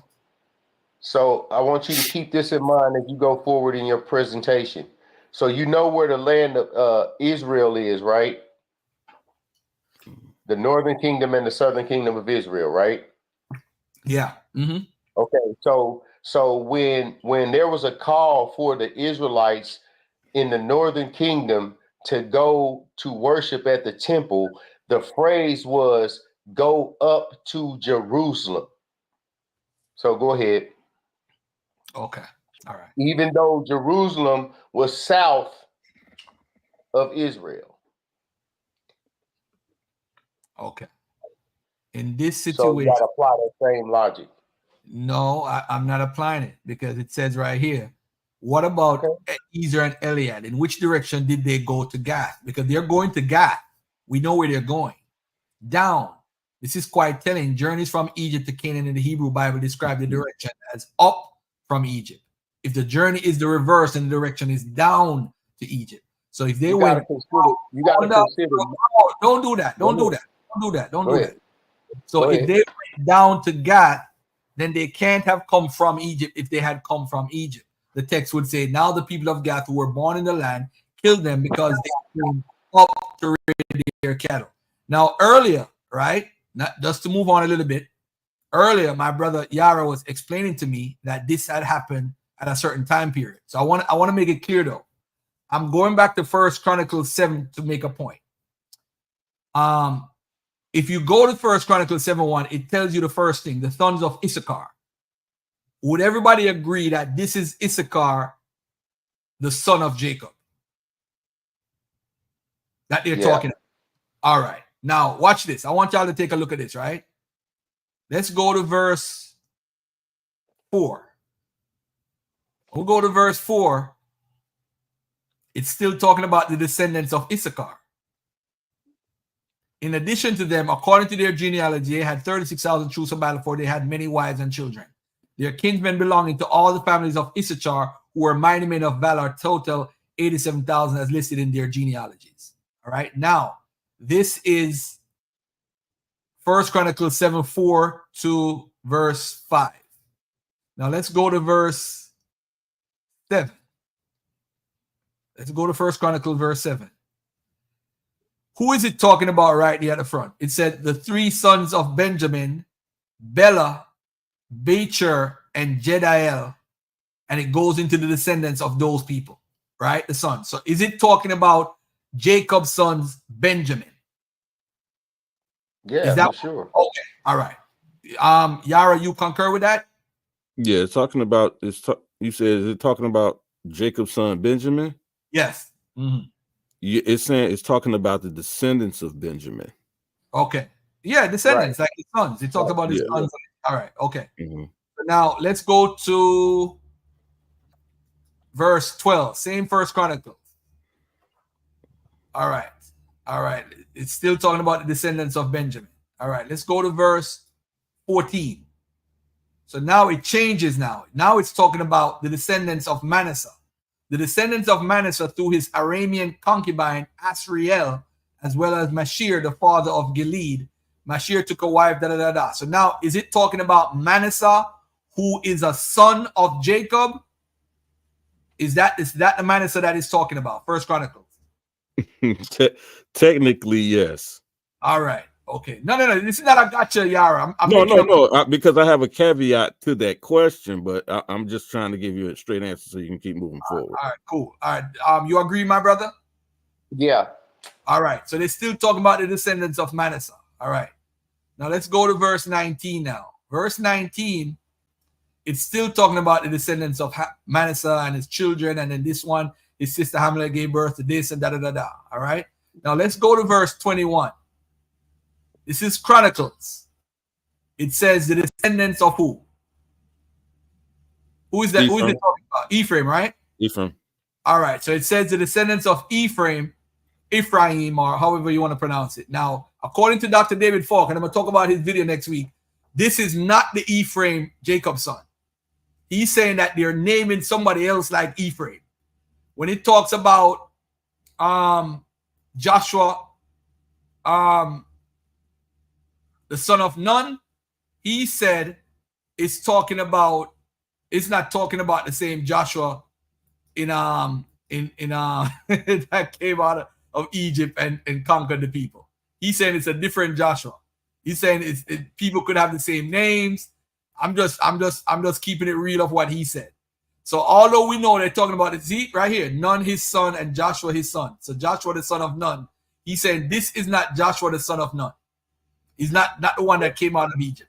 He's saying it's not that guy. This is a legacy that they wrote people different names. Now bear in mind, First Chronicles is talking about not all the 12 tribes, but most of the tribes who fall under Jacob and Joseph. So they talked about Ephraim and Manasseh. We know they're Joseph's sons, right? Now look at this verse right here. That's very important to this whole conversation. Just to destroy Dr. David Falk's argument. Look at what it says here. It says, their holdings and settlements included Bethel and its villages, Naran to the east, Gezer and its villages to the west, and Shechem and its villages as far as Aya and its villages. And along the borders of Manasseh were Bet-Shean, Tanach, Megiddo, and Dor, together with their villages. The descendants of Joseph, son of Israel, lived in these towns. Who is Joseph's son? Anybody knows who Joseph's son is? The descendants of Joseph's son. Who is the descendants of Joseph's sons? Which son is he talking about? If they're mentioning they're along the borders of Manasseh, they're definitely not talking about Manasseh. So who is the other son that Joseph had? Ephraim. All right. So he's talking about literal Ephraim. Am I correct or am I off? I mean, yeah. What's the? Right, cool. No, because Dr. I'm talking to my brother Courtney in the chat and Leandre if he's listening. That's a little sidebar conversation. Now, let's get back to what it actually says in the hold on. Let me get this right here for you guys. Hold on 1 second. Let me do this right. Let me get back to the actual verse. Because my brother said, you made a great point, Israel Bound. You said, but how could they be going down to Egypt, Ephraim, if he's born in, how could he be born in Egypt if he's in whatever? So this goes back to what Yara was saying. I am saying, this is what Garfield is saying now. I'm saying that the two stories don't add up. They can't both be right. One has to be wrong. There's no way that both stories are right. Because he can't be in Egypt and then on one hand and then come back down and then be in Israel. So let's get back to the family of Ephraim. Okay, go ahead, brother. The floor is yours. I talked long enough. No, go ahead. All right. So you made a good point. The point that you made is that the point that you made, Yara came back. I didn't even know Yara was off. The point that you made was that how could he be born in Egypt if he's there in Israel? Now the brother Yara said this was. But here's the follow-up to that point. So when it pertains to Jacob's sons and when they was born in Egypt, all right. What is the Jacob's time? What is Joseph? You mean Joseph? You mean Joseph, not Jacob? What is the time frame between that time period and the time period in which we're standing that you're now in dispute about? How much time elapsed? All right, this is important, right? Because now That's a good question. How much time elapsed? But if Ephraim, as we have it, this tradition that we have of Ephraim is that he's born in Egypt, But right? how much And time? now, if Ephraim was coming from Egypt and traveling to the Levant, why would he travel outside of this whole tradition? Because it seems like this is just me on the outside looking in. I don't care if you believe or don't believe the Bible. The point is, from the outside looking in, it's two traditions. It's two different traditions. One tradition is he has children in Canaan and they grew up in Canaan. They didn't have an exodus. The next tradition is they are born in Egypt and their descendants grew up and died in Egypt. There's two different traditions. So now when we say that he came, when it says the men of Gath who were born in that land killed them because they came down to take away their cattle. That's important. First, I don't know why they're trying to steal people's cattle in the first place. But secondly, if they came down, they obviously weren't in Egypt. They were in the land. And then on top of it, though, he goes back into his wife. So look at this, though. Look at this part. Look at verse 22. Then Ephraim, their father, right? This is the same person who is the son of Joseph, mourned many days, and his brethren. Now, from what I know, I don't know if this is plural or singular, but in the English, it comes out sometimes as brothers came to comfort him. I didn't know that Ephraim had more than one brother. I thought he only had Manasseh as a brother. It said his brothers came to comfort him. All right, let's say, so if his brothers came, which brothers is this that came to comfort him? That's another question. And then it says, and when he went into his wife, she conceived and bore a son and called his name Beriah because tragedy had come upon his house. And then now his daughter was born named Shira. And watch this now. She built the cities in the cities of Ephraim where the tribe settled. So they're continuously living in the land, nothing to do with Egypt. And then they show the descendants. It goes all the way to Joshua, the son of Nun, who is the same Joshua that came out. Hold on, listen to what I'm saying. This is listen to what I'm saying now. Take your religious hat off for a second. The two stories can't be true. One has to be wrong, or one is an evolved story from one tradition. Because and then this is what adds insult to injury right now. Ephraim and Manasseh have a tradition of having children and grandchildren before they were even 5 years old. So that adds to it, to the whole mix up with this one going into Egypt. Because remember, in some traditions you have 70 going to Egypt, and some you have 75. Those 5 children is Ephraim and Manasseh's children who had children to make up to be that 5. So in some parts of the Bible, like in Acts, and in certain parts it says 75, in some parts it says 70, and everybody's arguing which tradition is true. They're saying the tradition where he had children and grandchildren by the age of 5, that's the tradition that's true. Because they use that same genealogy numbers, which is in the Torah, which confirms that those children were born. So I know me as a human being know that no children ain't born at 5. But continue, y'all want to jump in? Go ahead, jump in. You said, Yara, where you at? You home?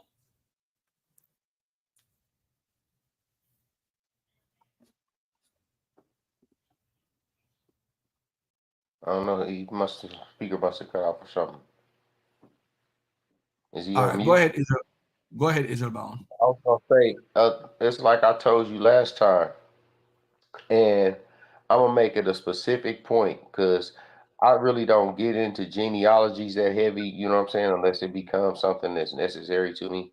But I'm gonna make a specific point to come and explain all of this away to you next week because I told you last time. If you find a contradiction, you just got to go back and study the Bible because you're mistaken somewhere. That's all this is.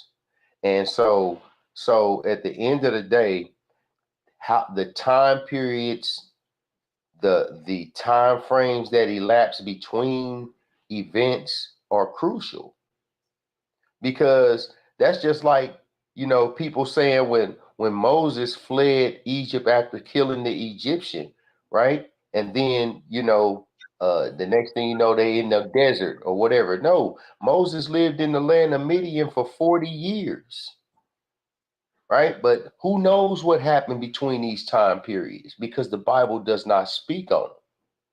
So you have to factor in these things, just like when you see people say, oh, he was a king. He was a king when he was 8 years old. Okay, so what does that mean?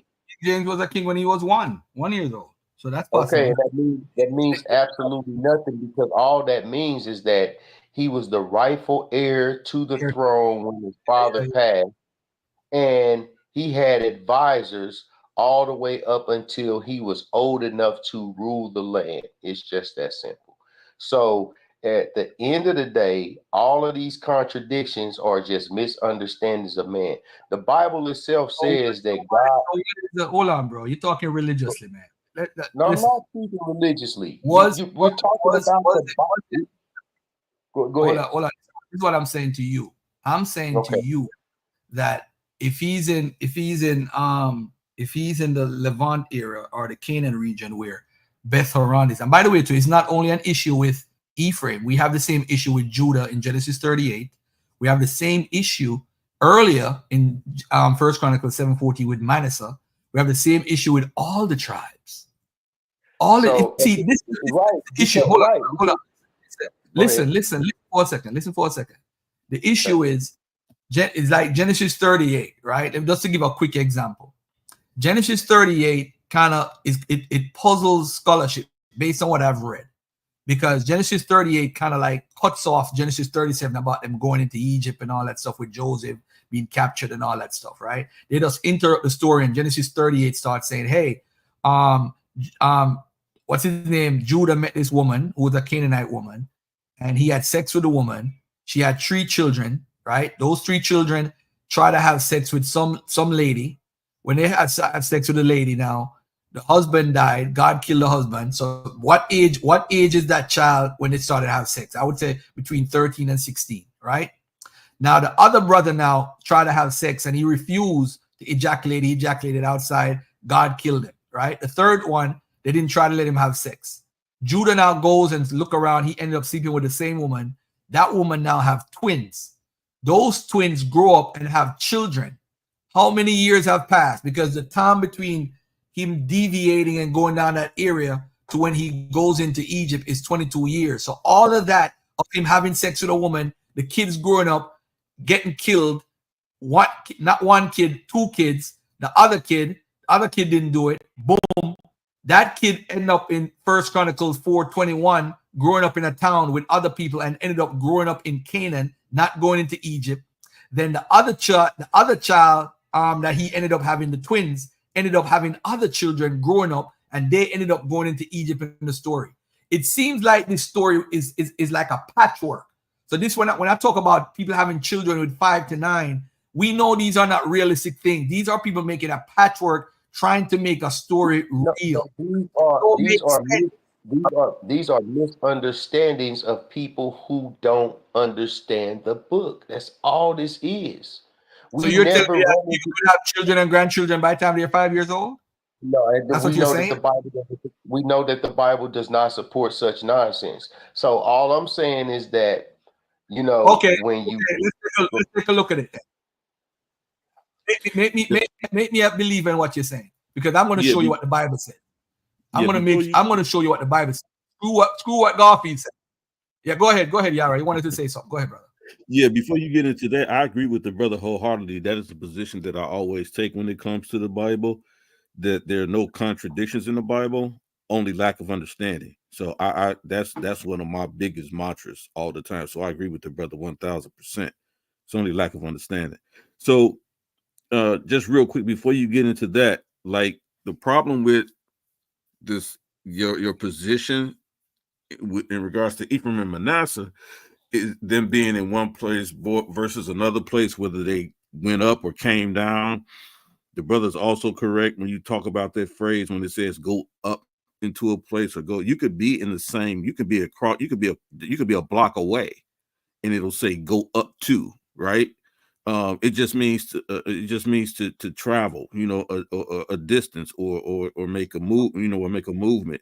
Doesn't really always give you a full range of an exact distance. But to my point that I'm making is that we have to understand Genesis chapter 48 is what I think that a lot of people are getting this wrong, right? In Chronicles chapter 7, when they think that, you know, well, how could, you know, Ephraim and Manasseh be here when they should be there, coming out of Israel, based on what I mean, coming out of the Levant region, going down in Kemet, and vice versa. The issue is that we know that the sons of Joseph were Ephraim and Manasseh. We already agree with that.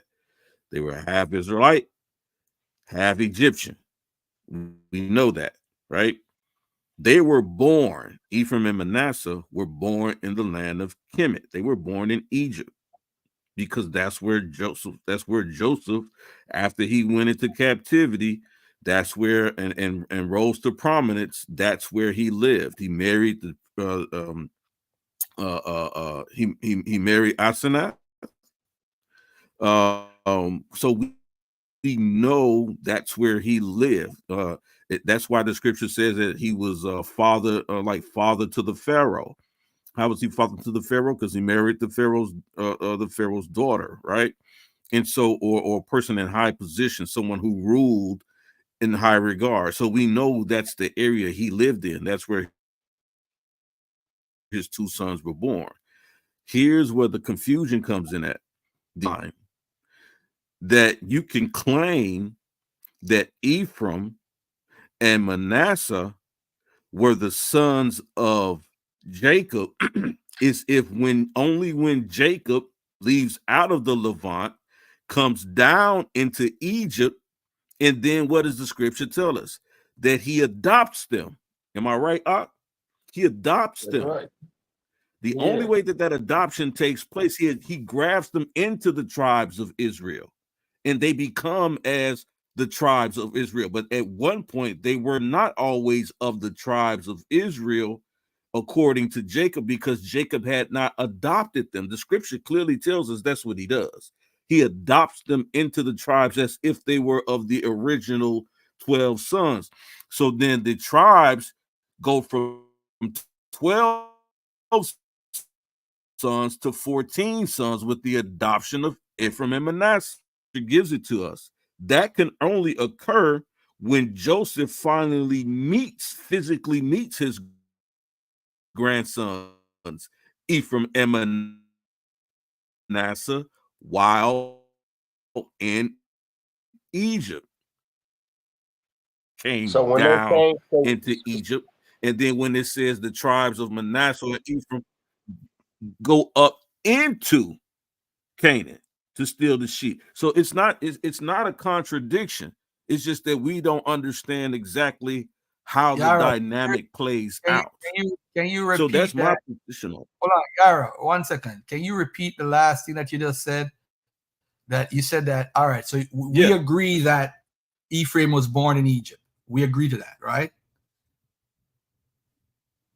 Do we agree? Ephraim was born in Egypt. Yes. All right. So you're saying in Chronicles that tradition. So how does the traditions mix? Because basically the tradition is a tradition without the Exodus, the one in the Chronicles. Because remember, he's having children in that area. Then the children have children. His daughter, Shira, who is building up the spot. So she's living in the region where Ephraim, in the rest of the Bible, is shown that that's where they built up their cities. So if she was born in that area, hold on, let me finish. If she is born in that area, they're showing their descendants, and the Bible is saying this is where they lived and they built their cities, the sons of Joseph. They're not saying anything about an Exodus. They weren't partaking in Egypt. They're partaking in Canaan. My point is this tradition is a tradition that doesn't include the Exodus. The tradition now, the other tradition, I don't know which one is first. According to the scholar who wrote that article of course, he's writing from a believer's mindset. He's saying that basically this is a pre-monarchic tradition that has been passed down. And then later on, because I don't know if you're familiar with Gary Rensburg, he writes about there's only 6 tribes that's really involved in the wandering and the Exodus tradition, and that Ephraim is one of those that weren't in that tradition. So maybe Ephraim wasn't even in Egypt, and that story was a possibility. That's what I'm saying. But go continue though, because the two can't remedy. They can't work together. Now I will say this go ahead, brother. I don't believe that all of the tribes of Israel were in the Exodus. I don't believe that every single person of the tribe of Israel, like everybody that existed who was a part of the tribe of Israel, was in the Exodus. I do believe some of them had migrated out before that time, specifically the tribe of Asher. I believe a majority of the tribe of Asher was already had gone from Egypt, right, and into Canaan, because they were a very much prominent group of people. I do also believe that some of these people joined themselves to Israel and became sort of this amalgamated group of people. So specifically when it talks about the tribe of Asher, because they're mentioned too prominently in Egyptian sources prior just to be clear, do you agree that and by the way, if you look at a Bible and look at Exodus, the Ephraim and Manasseh is not really in the book of Exodus or the tradition. It could be somebody added on later on, just because of tradition and the 12 after the Babylonian exile. But let me ask you this: you did make a comment that there's no contradiction in the Bible, so you don't think Matthew 2 and Luke 2, which we've discussed so many times before, you don't think that's a contradiction with the birth of Jesus when he was born? Absolutely not, especially that point. Absolutely not. Israel bound. You don't believe that? What's the contradiction that you're speaking on? All right, let me do one thing real quick so I could run through this real quick, and we're going to get to that in a second. I'm going to have you guys acknowledge it's a contradiction right now today. I'm going to do that for y'all. All right, watch this. Let me just do this real quick. So this is what I was talking about with the this is an article from mytorah.com or thetorah.com. The problem: how many descendants? 70 or 70.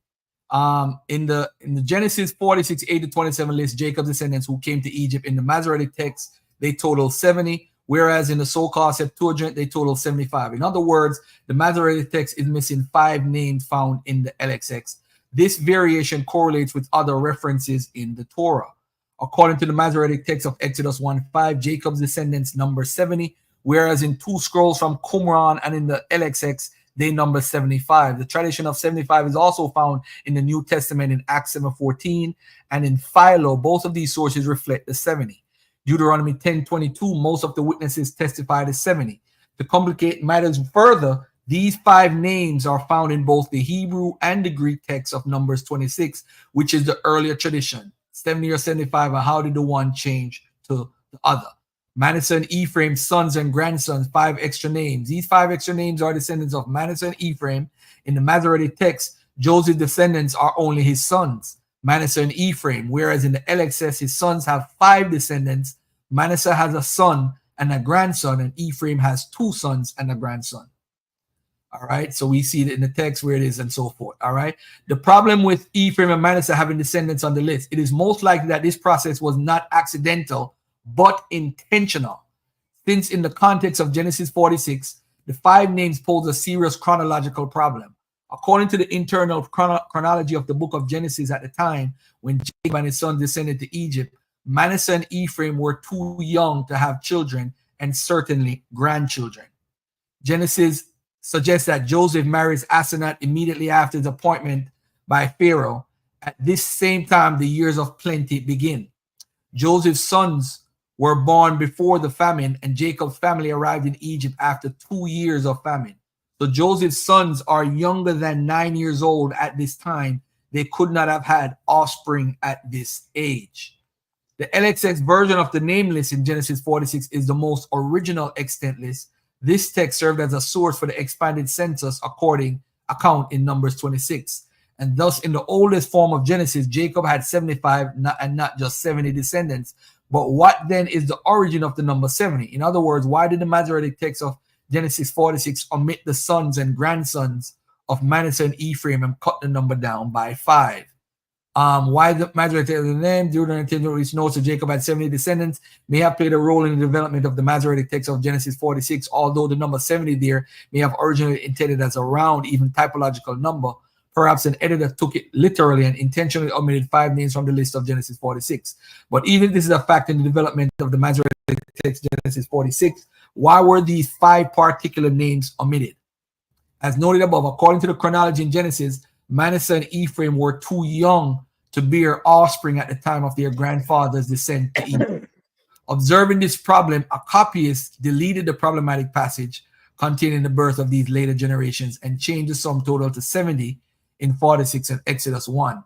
All right, but I'm gonna leave that right there for now, and I'm gonna get to something else in the meantime. Anybody want to comment on that? I want to get to Matthew 2 and Luke 2, so we could talk about what the contradiction is, because a lot of people claim contradictions, and after this we get into the FDA ADO stuff. A lot of people claim want to claim that there's no contradictions. I think there's contradictions automatically because there's different writers. I think there must be contradictions, because I'm not talking stupid contradictions like 808,000 or 40,000 or 400. I don't count those. Yes, no, you're not counting scribal errors. That's just foolishness. But this Matthew 2, I'm going to use KJV, and then I'm going to use Luke 2, and we're going to break it down. I've had this debate so many times with people. I got my brother, Triller, by the way. Triller, my brother Triller. We're supposed to do a debate on this a long time ago, but we didn't get a chance to do it. Yeah. All right. You got to always remember, though, Jacob was already, like they were already, a portion of them were already in Egypt. They were already in Egypt, man. So, man, all right, cool. Go ahead. Yeah, we'll break that. We'll take that up next week. I have something put together for it. Yeah, I'm gonna talk about it. I'm gonna look at the video that David Falk says, because David Falk is saying, this doctor, he defends the Bible. He's a Christian. He's saying that the Ephraim in 1 Chronicles 7 is not the Ephraim that's Joseph's son, right? And that's why I was showing Issachar's lineage, Benjamin's lineage, and Manasseh, because we're talking about the same tribal people, and Joseph's sons are Jacob's sons. So why would, if they're showing all of that in Chronicles, why would they change with Ephraim? It does not. Then at verse 29, it says he's the son of Joseph's children, or Joseph's son, son of Israel. That's clear as day, but hey, if daddy says it, I guess everybody got to go ahead with what daddy says. All right. But anyway, this is Matthew 2. Matthew 2 says, now when Jesus was born in Bethlehem of Judea, in the days of Herod the king, behold, there came wise men from the east to Jerusalem, saying, where is he that is born king of the Jews? For we have seen his star in the east and are come to worship him. When Herod the king had heard these things, he was troubled, and all Jerusalem with him. And when he had gathered all the chief priests and scribes of the people together, he demanded, of them where Christ should be born. And they said unto him, in Bethlehem of Judea, for thus it is written by the prophet, and thou, Bethlehem, in the land of Judah, are not the least among the princes, But anyway, it goes on further to talk about Jesus being born while Herod was alive. All right? Everybody agree with that? I don't have to read all the scriptures. You agree with that? Yeah, I agree with that. Yeah. And when he arose, he took the young child and his mother by night and departed into Egypt. All right, so we know he was born, and there until the death of Herod. And he was there in Egypt until the death of Herod. And the Herod they're talking about is Herod the king. Now, bear in mind, do we also agree, because I don't want to act like I know more than everybody else, do we agree that Matthew was written around 85, between 80 and 90 AD? I'm going to give it that length. Do you guys agree to that? Yeah, I would say it was recorded somewhere up in there. All right. Cool. Do you, Israel Bond, you agree with that? I have not looked at it specifically, so I don't disagree with it. All right, cool. But we need to have that agreement, because all right. So it doesn't matter to me if it was, you know what I'm saying? Like whatever it says, that's when it was written. If that's what everything is commonly agreed upon, like I don't disagree with those things. Okay, no, because it's important to the conversation to have an idea. But don't worry about it. Elder Yara is a full believer in the Bible, so if you're gonna take somebody's word, I think that's just basic knowledge as far as when we think Matthew possibly was more than likely compiled and put together. All right. Yeah, we know it was compiled at least after Paul's writing, so that would put it around at least 70 to 80 AD. Yeah, I got you. Yeah. And I gave it a wide range. I gave it 10 years, like 80 to 90. Once again, I didn't disagree. Okay, no problem. All right, so let's look at this now. Luke 2 now says, and it came to pass in those days that there went out a decree from Caesar Augustus that all the world should be taxed. And this taxing was first made when Cyrenius was governor of Syria, and all went to be taxed, everyone into his own city.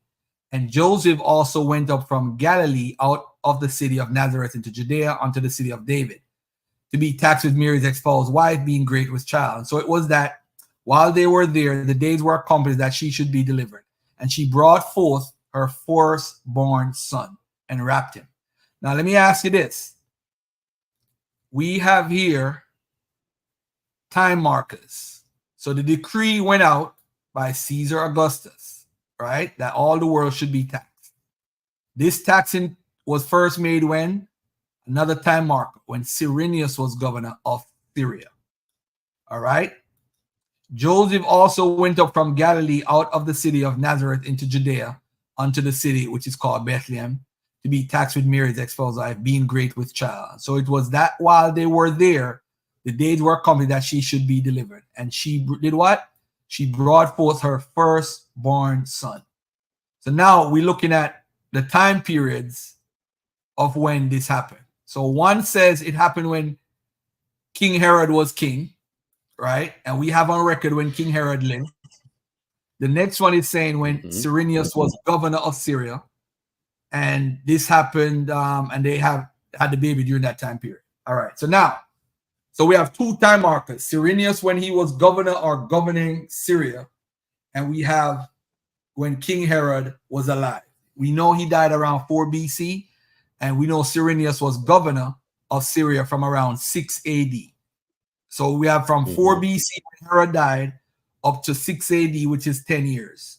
Go ahead. Tell me why it's not a contradiction of their birth date.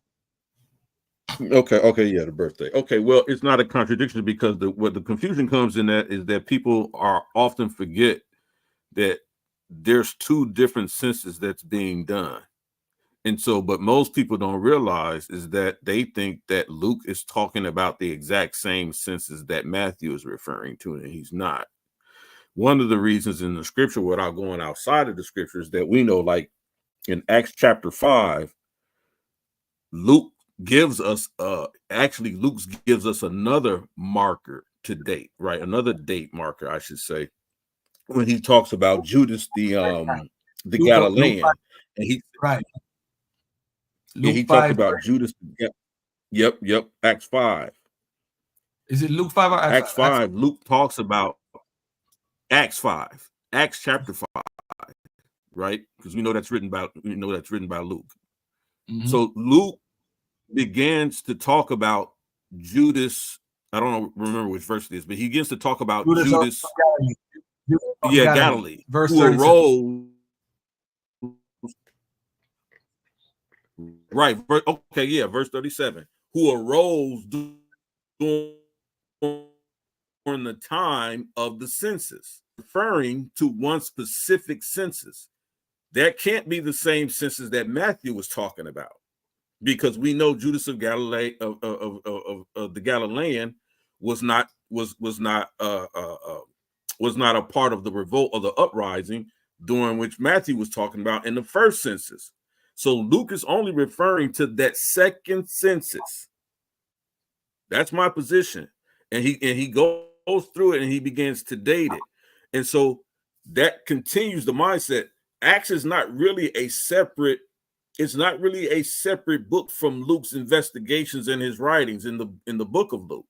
It continues Matthew, Mark, Luke, John, right? When you talk about Luke, he's still writing about the book of Acts. He's now also engaging with Paul. So they're only talking about a specific time period. Luke is the one that actually dates for me that specific census that he's referring to. So it's not a contradiction. People are just smashing it together because they see the words a census took place. See? Okay. Now, You made error other, earlier, though. there's other things we can get into. Hold on, Because Yara. Josephus actually agrees with Luke. Yara, hold on. Yara, can you hear me? Uh-huh. All right. Now, you made an error. You were saying Matthew I can had hear a you. census. I got a little delay, I think. Matthew didn't say anything about a census. You meant Luke. Luke is the only one that talks about a census. Matthew does not talk about a census. You kept saying that. I don't know. I'm sorry. Yeah, I did. My mistake. All right. Yeah. So let's look at this for a second. What you're saying. Chronologically, they both can't be correct. This is why I asked, when was Matthew written? I gave it 80 to 90, and I'll give Luke the same wavelength between 80 and 90. It's about 85. They said Luke was written, right? Now, I'm saying, how far a distance is Luke and Matthew writing from? They're writing from something that happened 60 years ago. They don't have Google. It's pretty much a hearsay tradition and so forth. I'm saying, this is what I'm saying. Luke is writing about when Quirinius was governor of Syria. We know for a fact he was governor at 6 AD. We know for a fact that Herod died at 4 BC. And the reason why we know that for a fact, because the Israelites had a private writing. I'm not going to say in case somebody want to debate me on the topic, where they're documenting when Herod died, right? Because Herod was such a wicked guy to them. They documented and celebrated when he died in their own internal records that we have from the first century. So they are documenting when Herod died. So we know for a fact when he died. So we know he died before 4 BC. That's a fact. The second thing, hold on, Israel. Hold on. You gotta wait. We know when he died. So if Jesus is born before 4 BC, he can't be born at 6 AD. That's a simple contradiction. That's simple. There's no arguing. Now, if there's a census that Josephus mentions, yeah, he does mention censuses, but the one that he talks about that relates to Judas Galilee is 6 AD. So we know that, again, that 6 AD marker. So now I'm saying from Luke's perspective, he's saying that this happened when Quirinius was governor. Well, Quirinius was governor of Syria at 6 AD. We know when Matthew's writing, he's saying that Jesus was born at before 4 BC when Herod died. So both of them can't be right. We got to say, we know Jesus was born ultimately. Hold on. We know Jesus was born ultimately, but it's two different. There's no way it could be the same guy being born 10 years apart. Or I'm sorry, let me not say that. Let me take that back. It's the same guy, but the date can't be correct. It can't be correct for both. One has to be wrong. Okay, let me go ahead, brother. Let me say this real quick, because that just theoretically speaking, if we was to take the argument of the death of Herod away from you, what would this argument hinge on? But the death of Herod is in the Bible. I'm only using what the Bible. I asked you a question. If we took that argument away from you, because the Bible doesn't say that Herod died in 4 BC. Yeah, so, but like once again, I got you. Hold on. The Bible. Okay. I agree. Let's say I agree with you, right? The Bible don't give a date, but we do know that after Herod, his sons took over, and they took over and they ruled right before Quirinius became governor.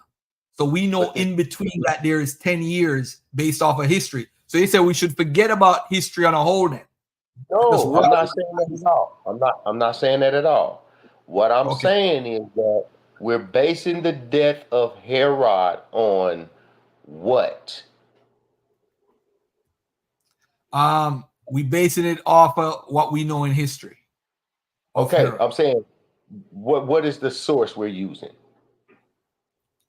We know he died as far as we have Josephus and we have other sources because his best friend was connected to Caesar Augustus and he actually wrote about Herod's death and who he wanted to rule after him. So we know actually when he died.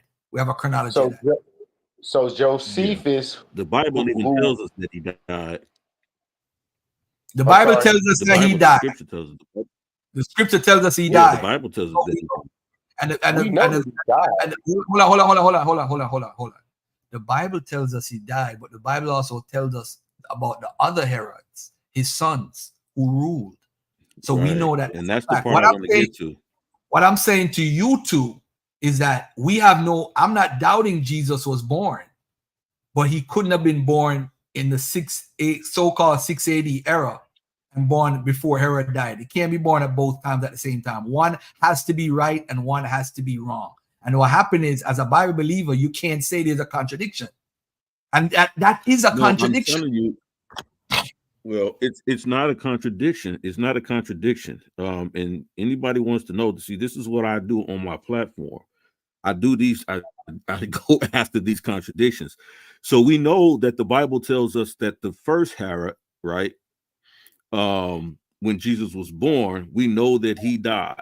We know, and when he died, we know that he died about 2 years Before later. Jesus, after right. Jesus, yeah, he died about 2 years. Exactly. So the issue is that bro. I'm sorry, can y'all hear me better? All right. What you said, Israel Bond, what were you saying, brother? I didn't hear you.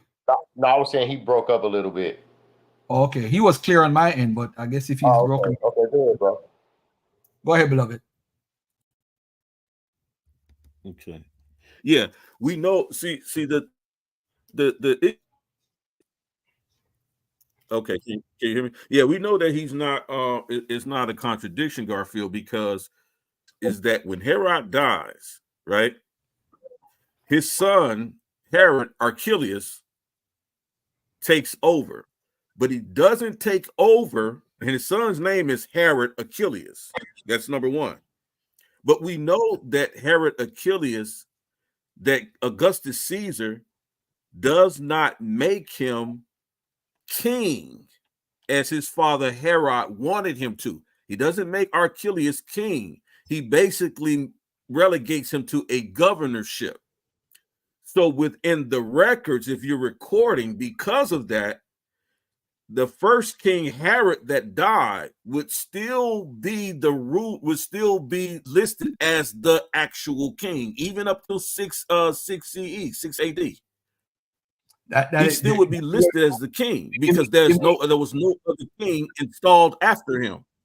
Okay, no. Hold on. They changed the whole system. You gotta keep it real though, my brother. Unless you're not familiar with this information, they changed the whole system. I'm and keeping it real. So all right. So what happened with Syria and the other areas that? What happened with Syria and other areas that Herod had control? What happened is, didn't his daughter rule one area and his other two sons rule one area? They split it up. They had a tetrarch as governors. Right, tetrarch as right. governors. So they didn't have a king anymore. He wasn't listed as king anymore. That's what I just said. But you just made that up. You said that he was still listed as king. No, he's not. No, he still would have been listed as king because there was no other king after him. They didn't have a kingship in the records. No, there's don't say that, Yara. You're making up stuff, Yara. Don't do that. No, you're wrong, Garfield. You're wrong, Yara, Garfield. Where is King Herod listed as king after he died? Please provide He's a source. always listed as king. He's always listed as king. You're not going to show me a source that says he was no longer king. He was no longer considered king after his death. All right, show me a reference of him being king after his death. That's all. I'm telling you. Listen, Garfield. You said you had this. You said you had these secret records of the Israelites talking. Hold on. Right now in the chat. Hold on, bro. Hold on. And Prolific, he can get up here and get this work too. So let me tell you, I'm going to tell you exactly, and this is as always has been. There was no other king installed after him. No other king. So when you say he couldn't have been born under this Herod because that Herod king died, his son name was Herod Archelaus. So when they say Herod, you're assuming that it's talking about the original king. That's not a contradiction. The man's name was Herod. His son's name was Herod. So, but he wasn't a king. His son wasn't made a king because Augustus Caesar refused to make him king. He relegated him to a governorship. That's interesting that you brought that up, Garfield. What did it say at the beginning? How did that scripture open up again at that chapter? Which one of the chapters for Matthew Either or one for of Luke? them. Go either order is fine. Let me get the Luke so we could be on point. You see what I'm saying to Yara and Yara. I know you're I got what you said, but Yara, you are extremely intelligent. I expect better from Yara, but Yara, I'm gonna go to this right now. Let's look at it, family. Let's look at it together. And it came to pass in those days that there went out a decree from Caesar Augustus that all the world should be taxed. This taxing was first. You see the word? First made when Cyrenius was governor of Syria. When was Cyrenius governor of? When was he? Can you give me a date on that, brother? When was he? When was he the governor of Syria? He was the governor. He was the governor of Syria around, but I think like 4 BC to 6 AD or something like that. No, sir. He was governor of many different areas. I mean, he was. Listen. He was the governor of Syria at 6 AD. You know who was the governor before him? Herod. He was recalled back to Syria because Archelaus. Hold on. No. Archelaus. I'm gonna get. You see, you want me and you gonna do a debate on this. Herod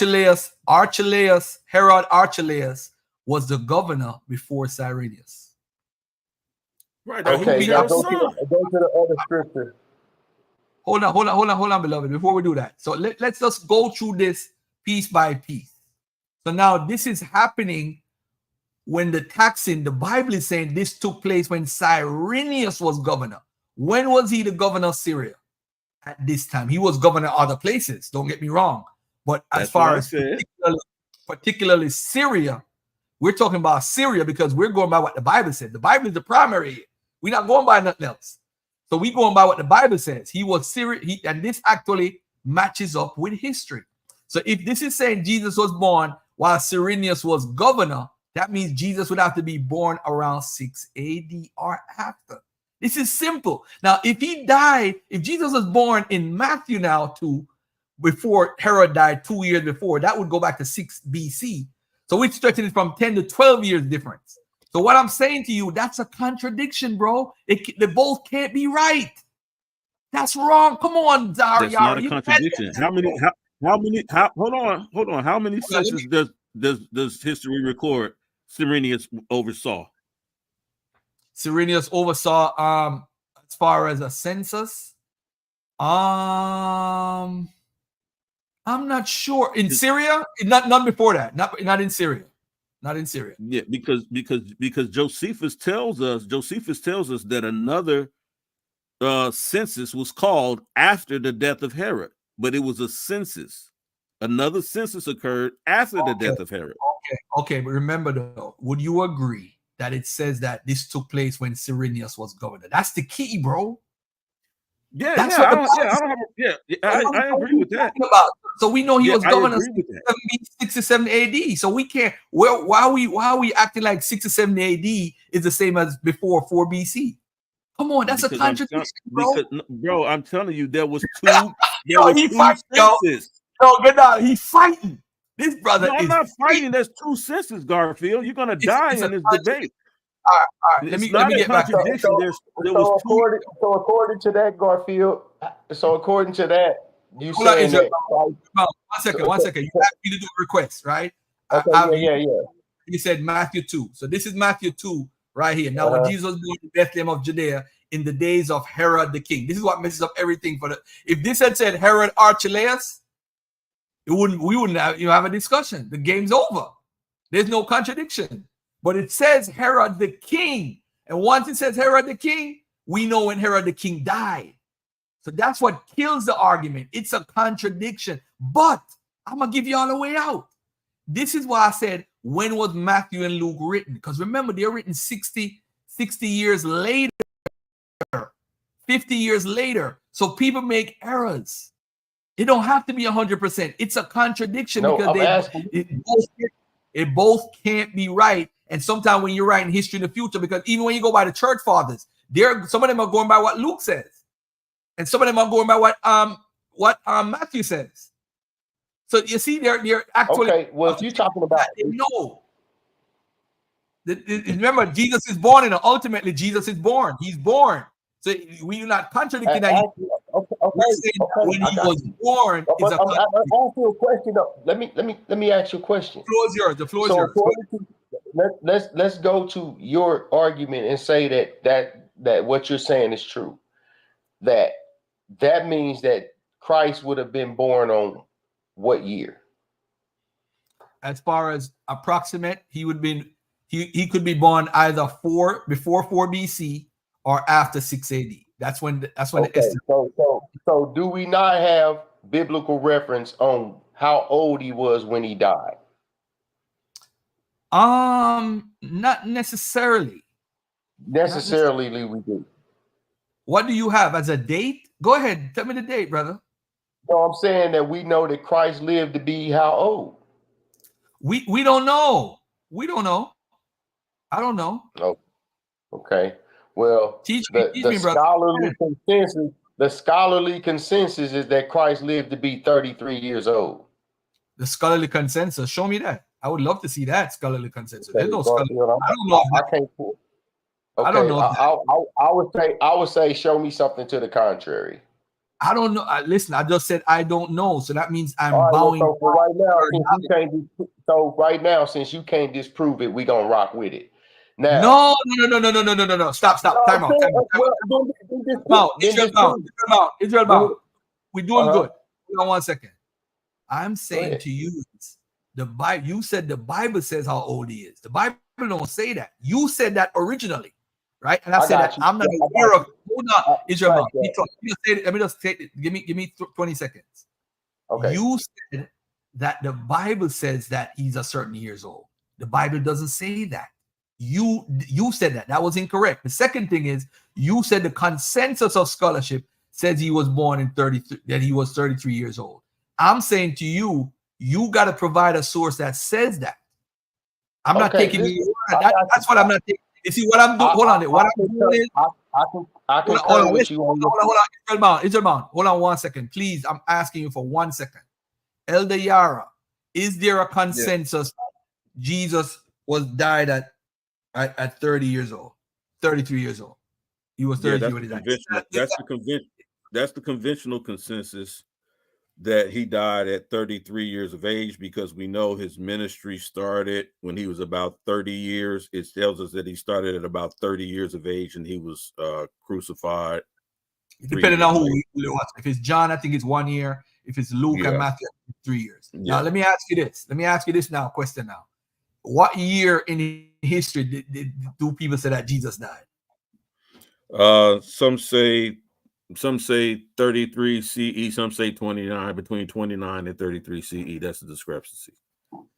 All right, cool. So we have a discrepancy, right? Yeah, there is. You'll see. All right, let's go back. Let's go back to Israel Bound now. Israel Bound, let's say it's 33 years. All right. Continue from where you're saying.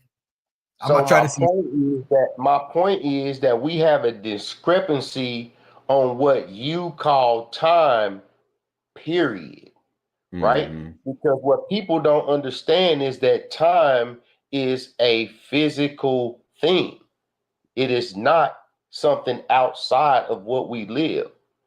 It is a measurable thing.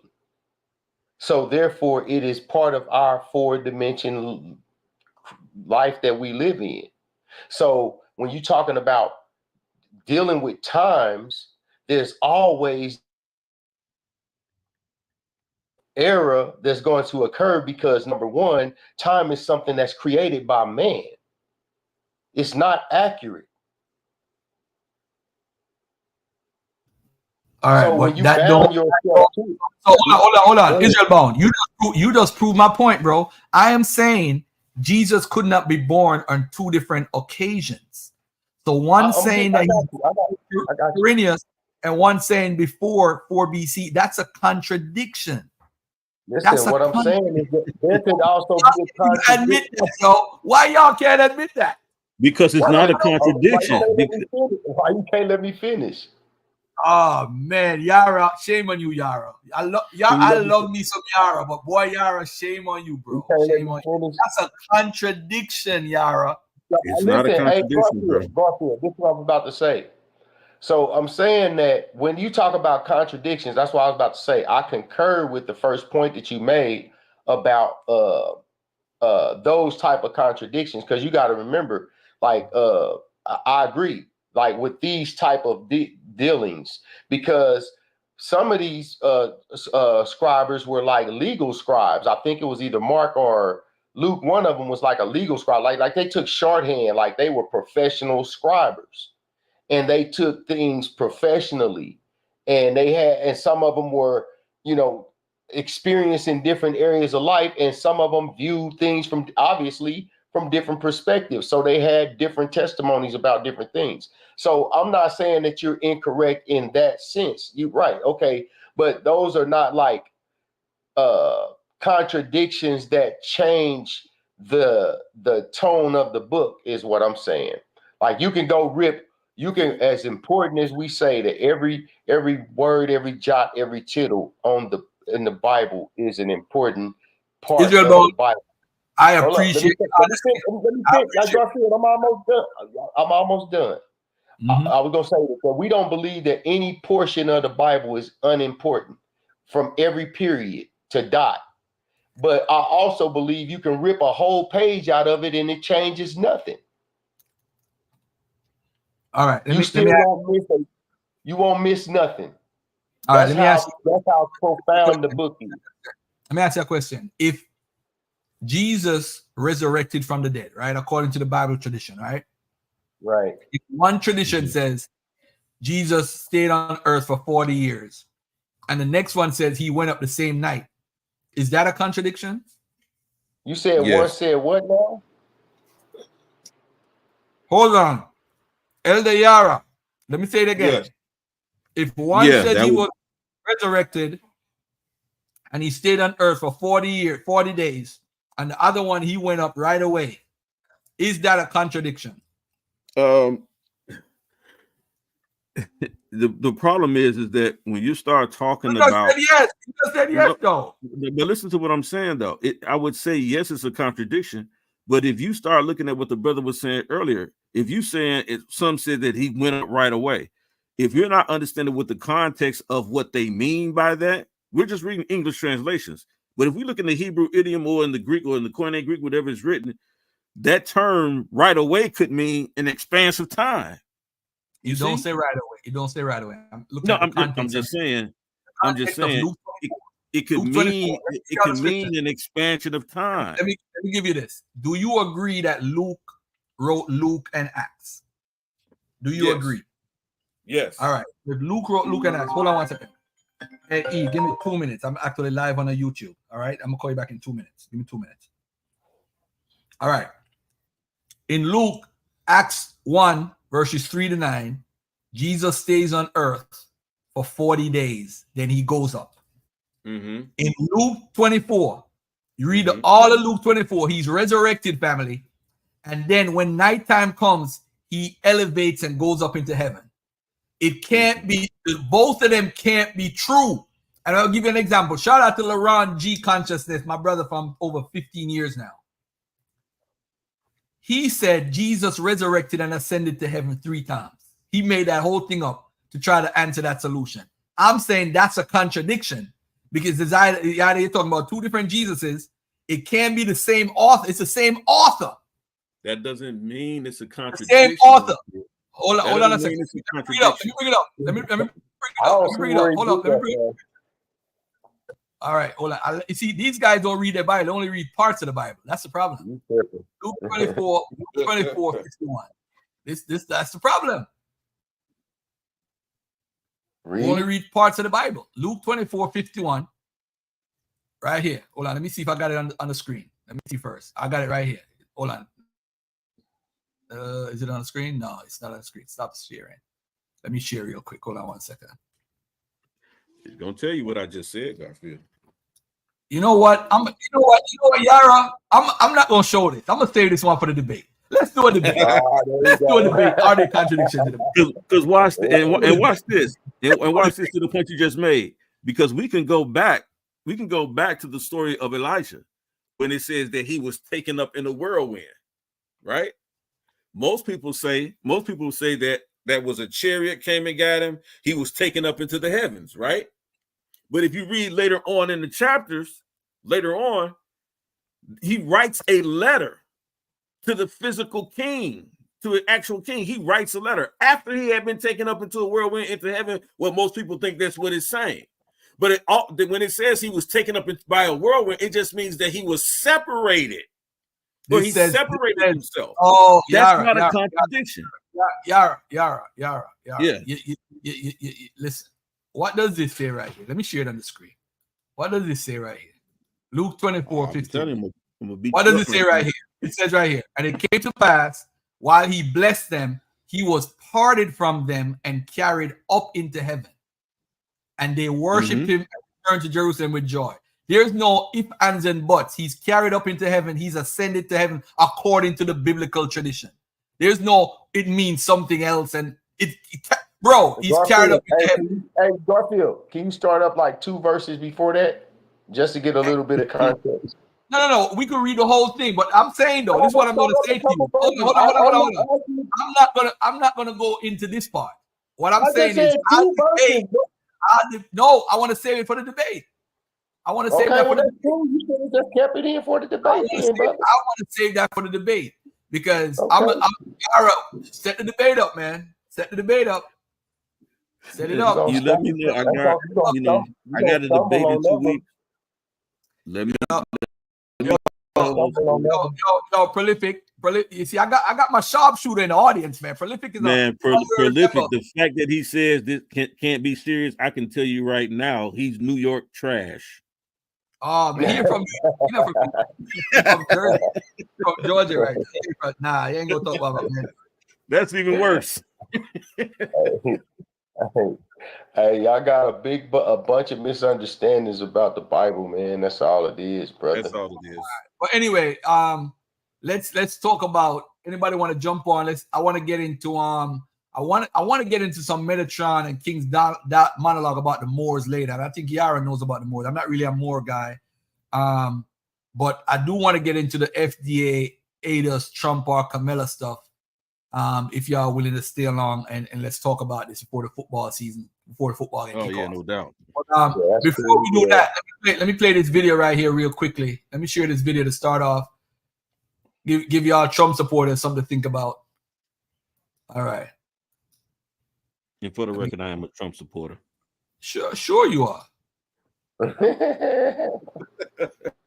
of any president ever. But some people now seem to be suffering from amnesia. Let me jog your memory. Here are the 10 worst things about the Trump presidency, in no particular order. Number 1, Trump fueled division and sparked a record uptick in hate crimes. Number 2, murder went way up under Trump. He presided over the largest ever single-year increase in homicides in 2020. Now, a number of factors might have contributed to that, but a big one is number 3. Gun sales broke records under Trump, who has bragged about how he did nothing. We did nothing To restrict guns as president, in spite of, number 4, under Trump, America suffered more than 1,700 mass shootings. Number 5, Trump said there were very fine people among the neo-Nazis in Charlottesville. Jews will not replace us. I'm halfway to 10. If you think I'm missing something big, well, just leave it in the comments.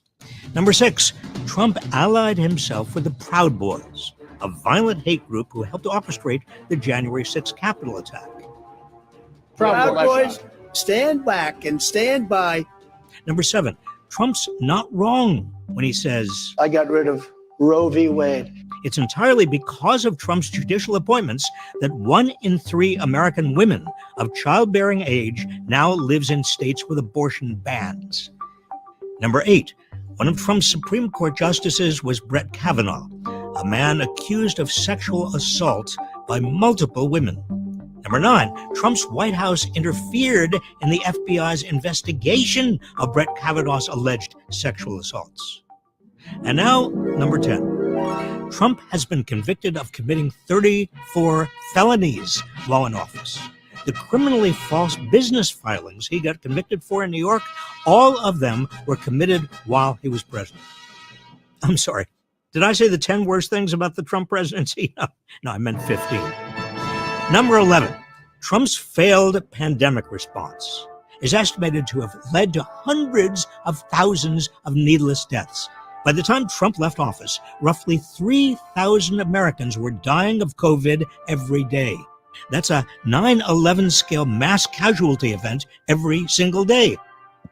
How did Trump screw up so badly? Number 12, Trump's White House discarded the pandemic response playbook that had been assembled by the Obama administration. Number 13, Trump disbanded the National Security Council's pandemic response team. Number 14, Trump repeatedly lied about the danger of COVID, saying it was no worse than the flu, or it would go away on its own. Because of all we've done, the risk to the American people remains very low. A lot of people think that goes away in April with the heat. It's going to disappear. One day, it's like a miracle. It will disappear. But behind closed doors, Trump admitted he knew COVID was deadly. This is deadly stuff. Number 15, Trump promoted fake COVID cures like hydroxychloroquine and even injecting people with disinfectants. Injection inside or almost a cleaning. After Trump's disinfectant remarks, poison control centers received a spike in emergency calls. That's 15 things. Should I keep going? Okay, I'll keep going. The 20 worst things about the Trump presidency. Number 16, Trump presided over a net loss of 2.9 million American jobs, the worst recorded jobs numbers of any president in U.S. history.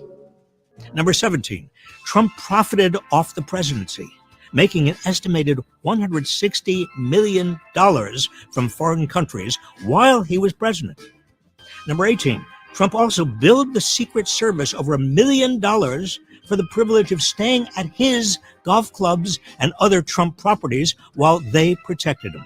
That's your money. Number 19, Trump caused the longest government shutdown in U.S. history when he didn't get funding for his border wall, which he said Mexico was going to pay for. I'm not going to pay for that wall. Number 20, under Trump, the national debt increased by about 40%, more than in any other four-year presidential term, largely because of his tax cuts for the rich and big corporations. You didn't really think I was stopping at 20, did you? We're going to 25. Number 21, Trump separated more than 5,000 children from their parents at the border with no plan to ever reunite them, putting babies in cages. Number 22, the Muslim ban.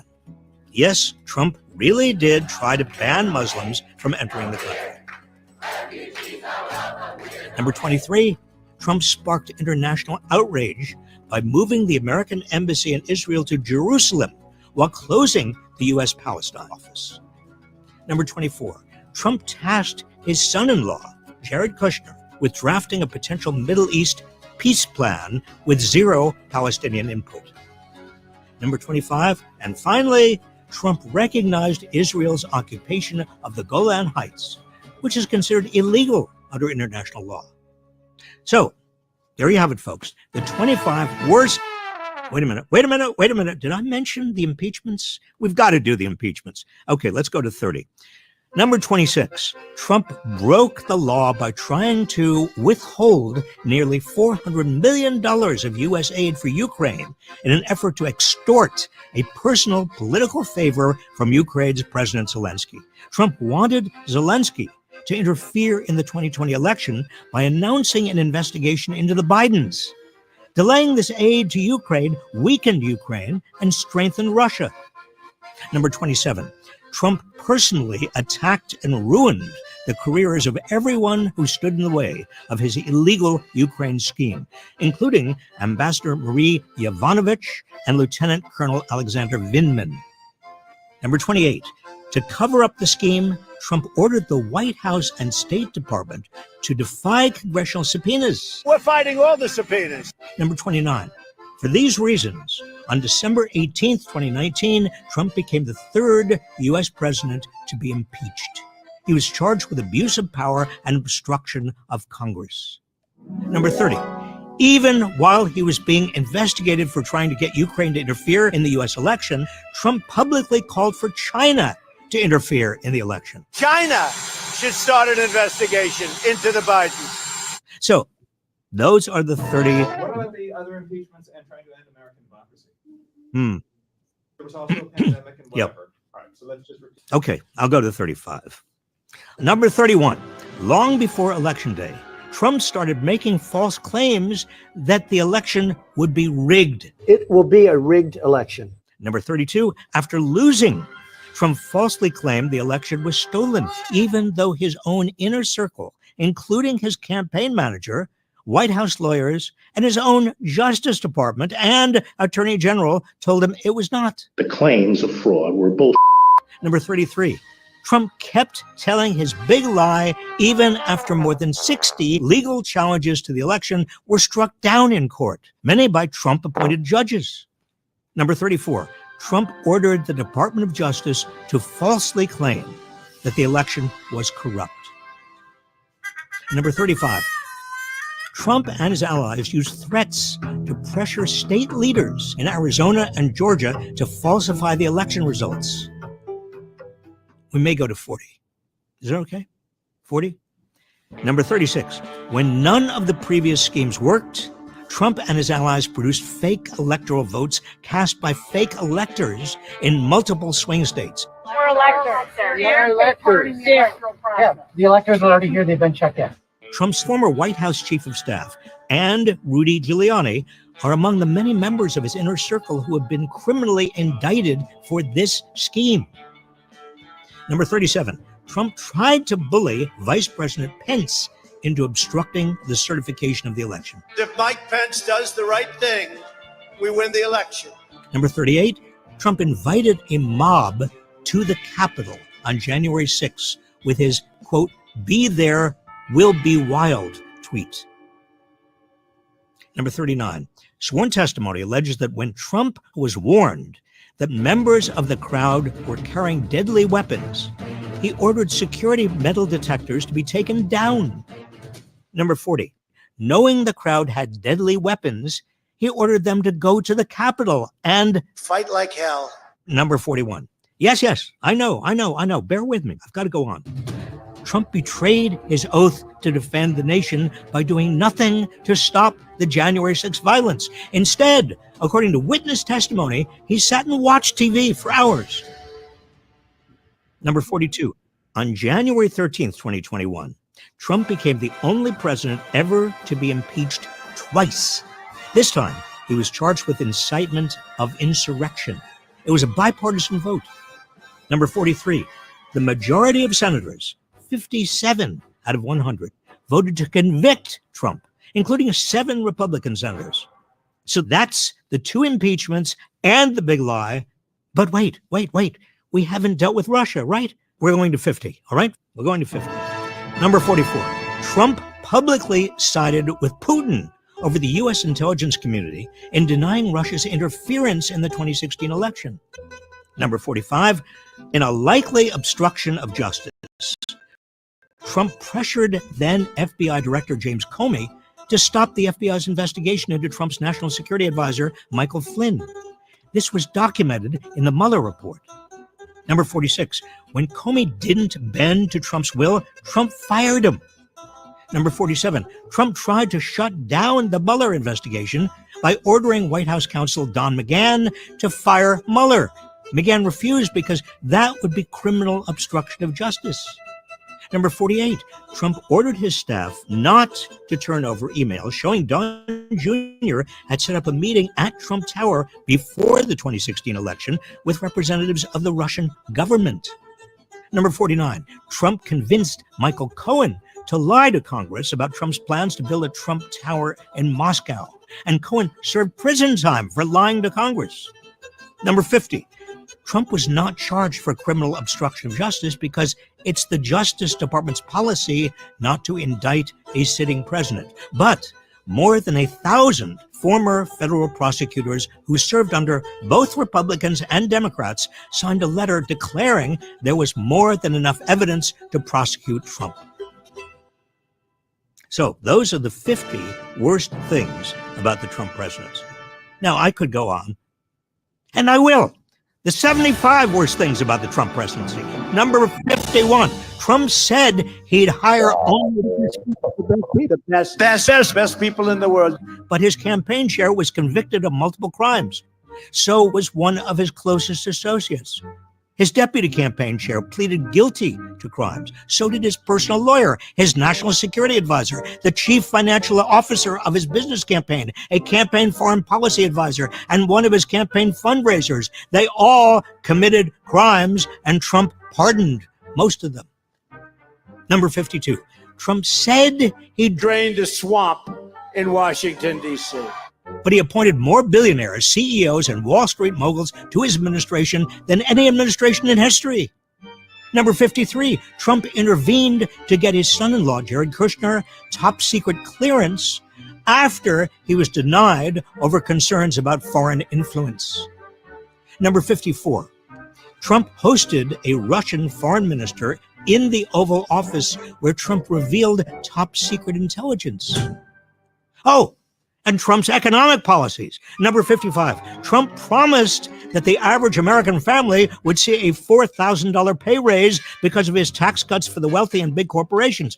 Well, how did that work out? Did you get a $4,000 raise? Of course not. Nobody did.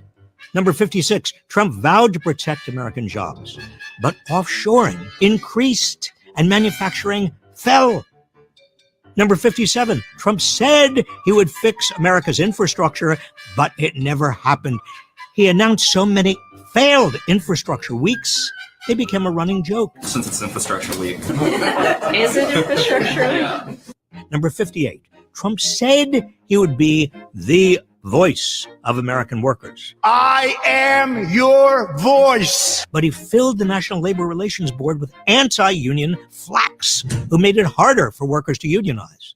Number 59, Trump's Labor Department made it easier for bosses to get out of paying workers overtime, which cheated 8 million workers of extra pay.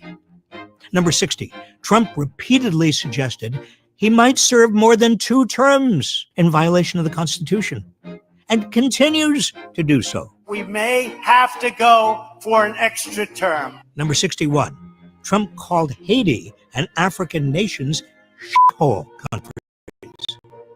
Number 62, Trump tried to terminate DACA, which protects immigrants brought to the U.S. as children. Luckily, this was struck down by the were very fine people among the neo-Nazis in Charlottesville. Jews will not replace us. I'm halfway to 10. If you think I'm missing something big, we'll just leave it in the comments. Number 6, Trump.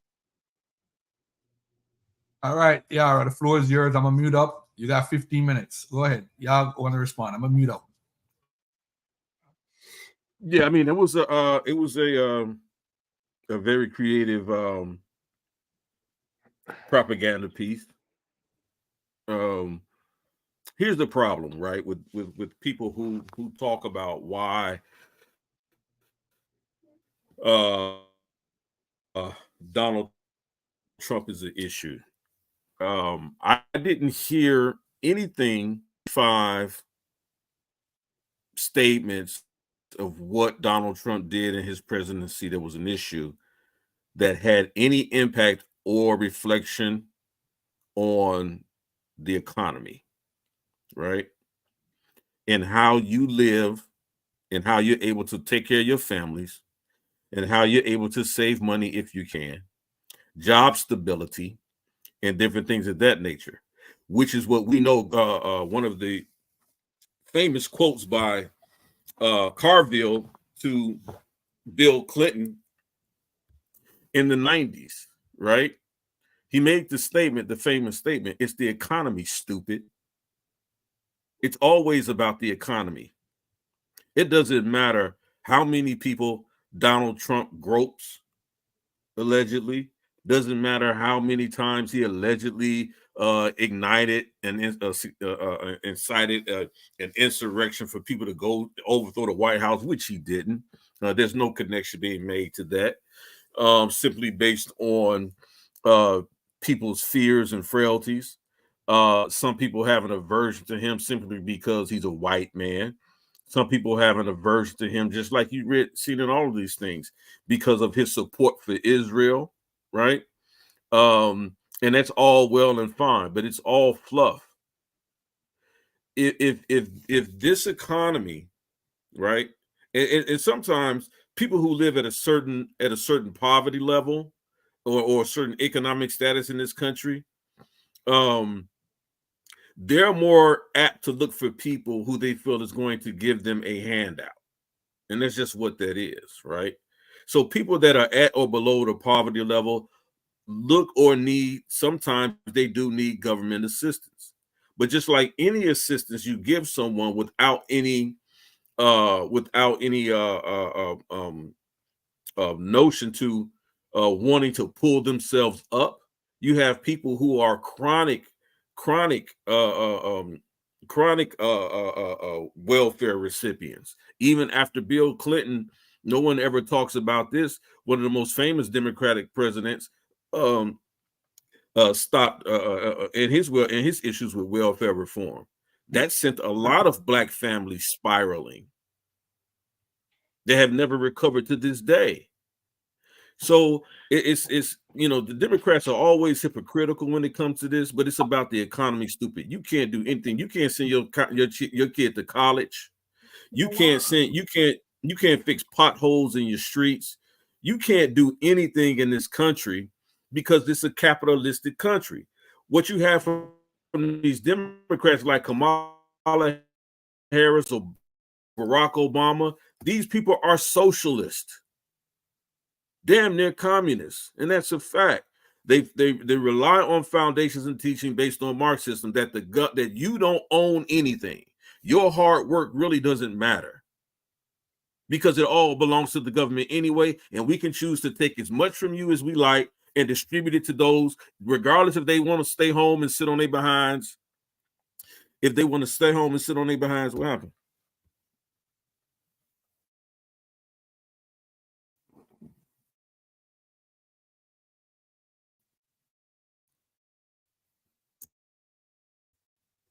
Can I be okay? They would sit on their butts and play Call of Duty or Fortnite or whatever they play during the day all day long, regardless of the effort that you put in this system to make money. You only want to take out of the system.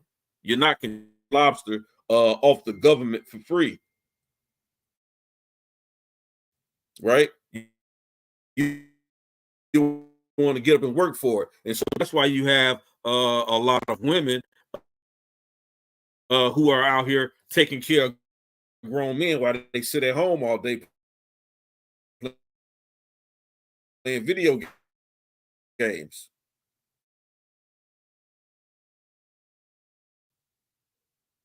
Right? So you have a lot of these issues that you can't.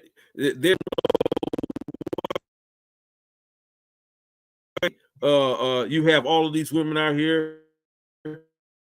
You try to how to further your family's generational wealth. These people are pigs. That's what they are. That's what they are. And if y'all don't understand these concepts and understanding of what that is, then you're not going to survive in this country much longer.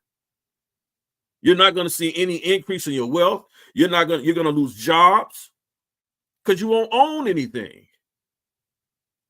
You won't own anything. And so when we talk about Kamala, and then when we talk about that's on Donald Trump, we heard all of the negative stuff about Donald Trump that people can create. But what about the things about Kamala Harris, right? She's making promises that she can't keep.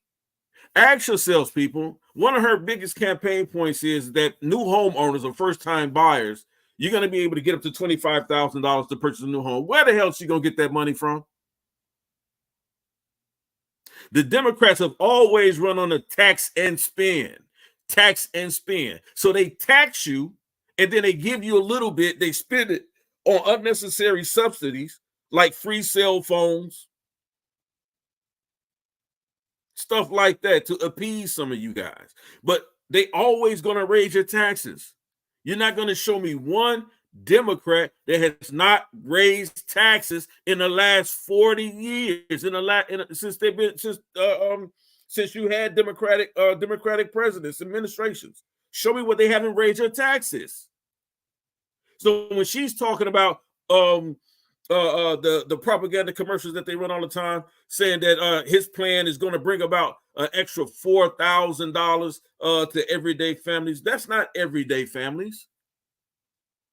That's BS. But the $4,000 he raised, even if he did raise $4,000, it costs $4,000 per family on his tax plan. Guess what? You're going to be paying more than that if you allow the plan that Kamala Harris is talking about giving $25,000 for first-time home buyers.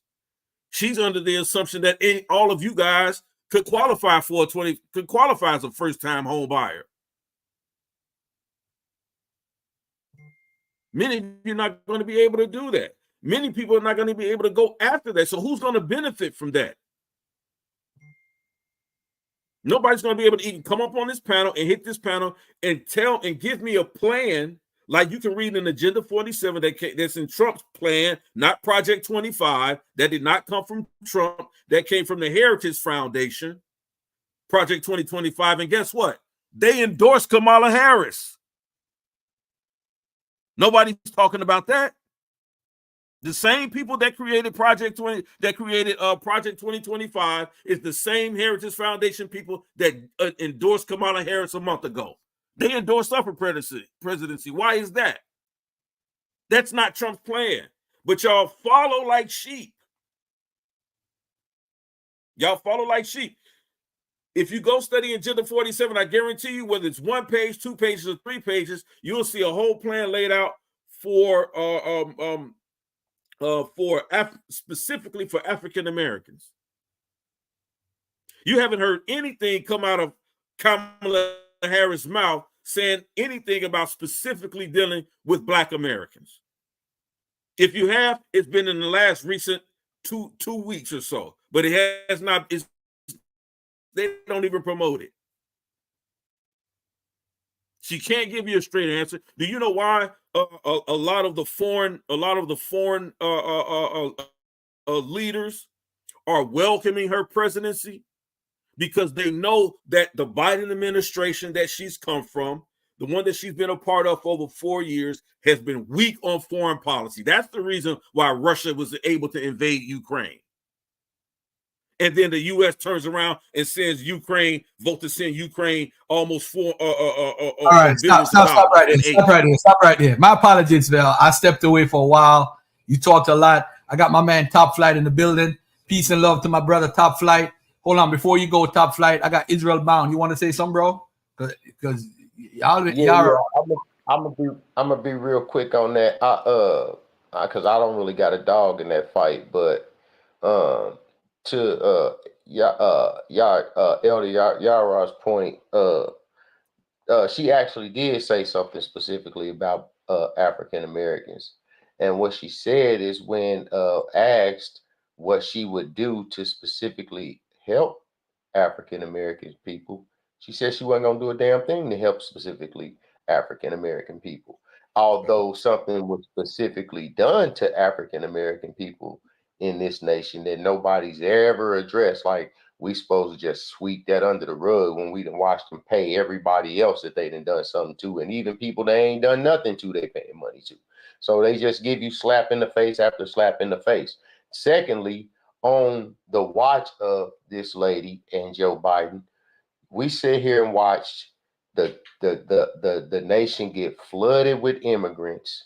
You know, Black people still getting gunned down unrightfully by police or white police officers. No bills put in place for hate crimes against Black people, even though they still happen. It's like taxes don't. We just spent $5 on a half a dozen of eggs yesterday. Like, so when you talk about the different administrations, I mean, clearly the lesser of the two evils is, I'm gonna leave somebody to pick their own, but I think she presented the worst slap in the face than anybody by cosplaying to be black. When we all know, if you haven't seen Candace Owens episodes on this lady, you should go check them out because she's thoroughly exposed her as a non-black person who's out here claiming to be black, which to me, that's worse than anything. It takes what does that take in your mind to be the type of person to say, I'm gonna go in these people's face, change my whole accent, you know what I'm saying, and try to act black and don't know nothing about the culture, but I got this little tan skin, so I'm gonna use it to my advantage and play these people for fools. She literally playing on their own y'all's, whoever y'all may apply to, intelligence. And to me, that's worse than anything. So with that, I'll just drop the mic on that subject.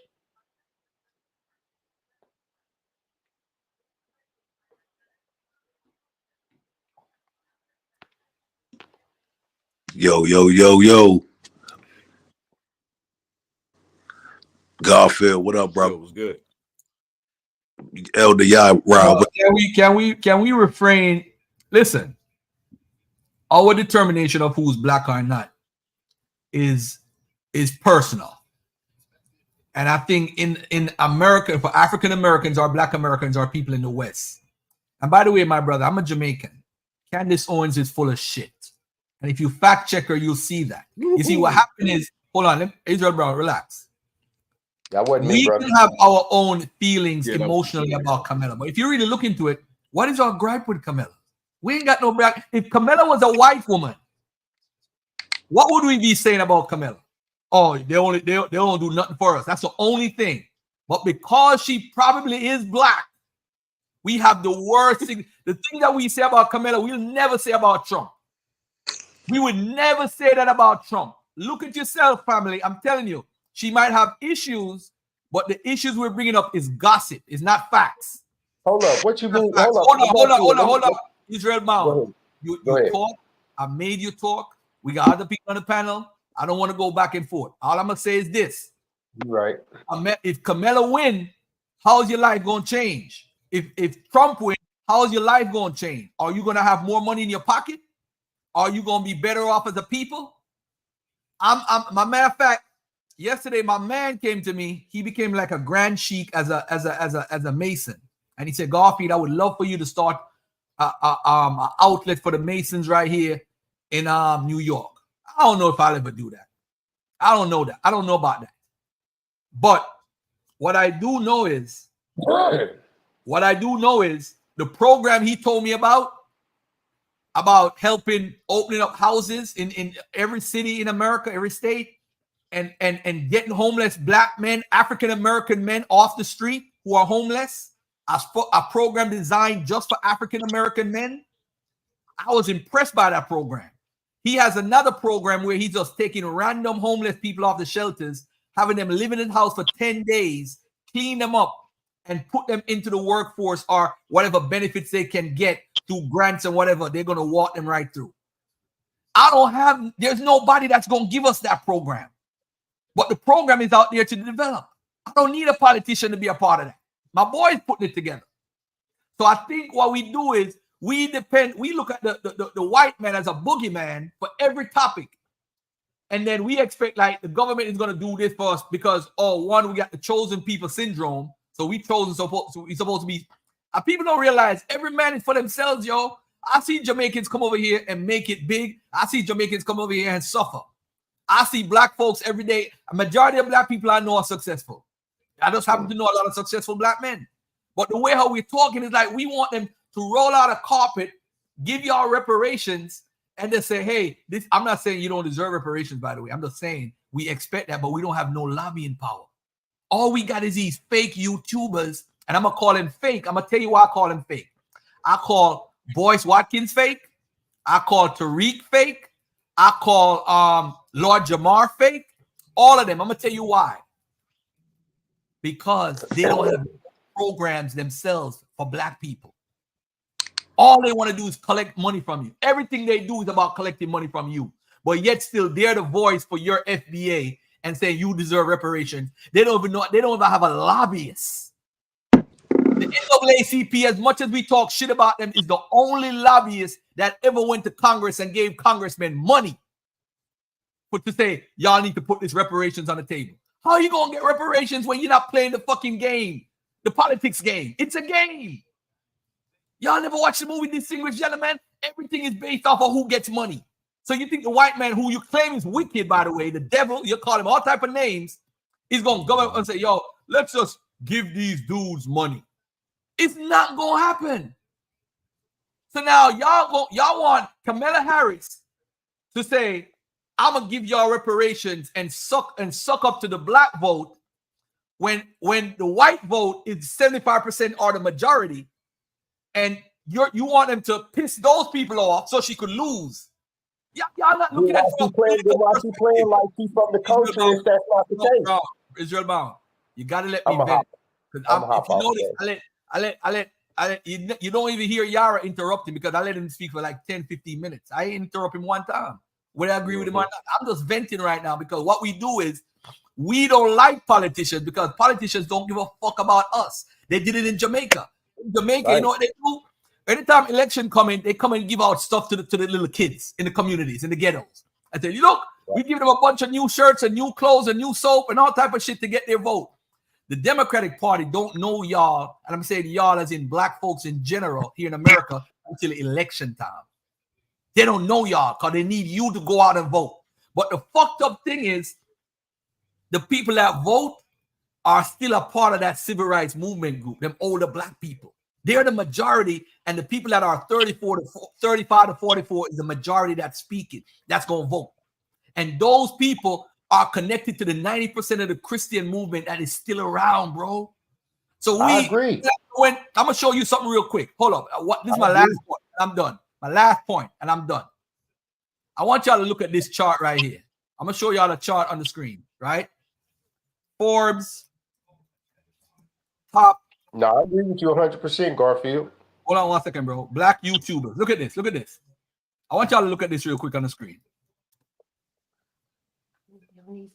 They're gonna tell us who's the top black YouTubers. Forbes made a list, right?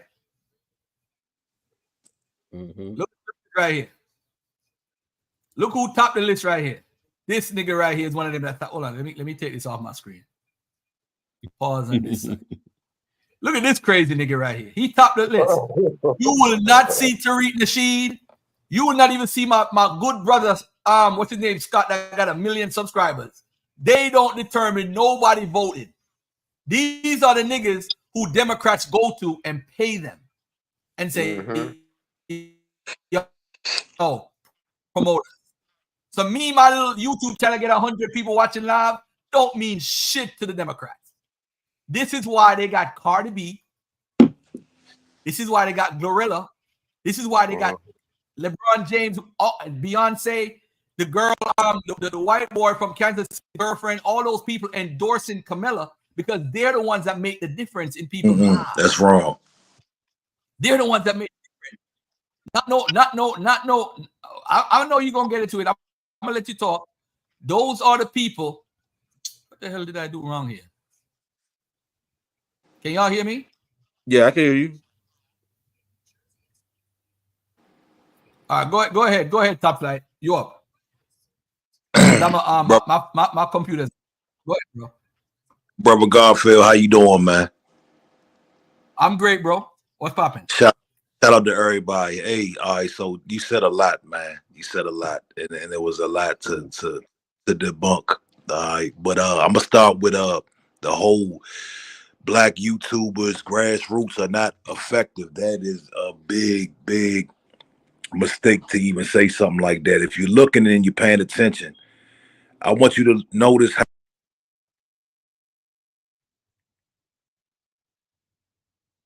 is it me or you chipped out? He chipped out. I think his service is bad. Top Flight, you chipped out, big bro.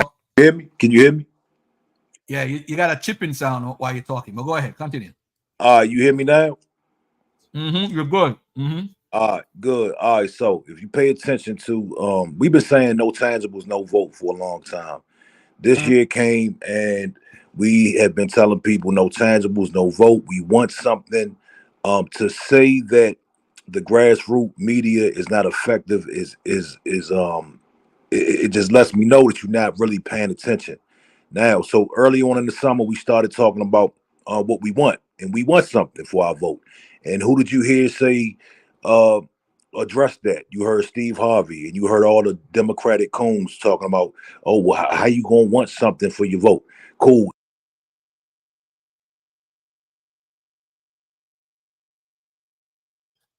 Hey, Top Flight, where you at? I'm right here. I'm right here. My fault. Hold on 1 second. Where you at? You on a computer or your phone? No, I'm on my phone. I'm on my phone.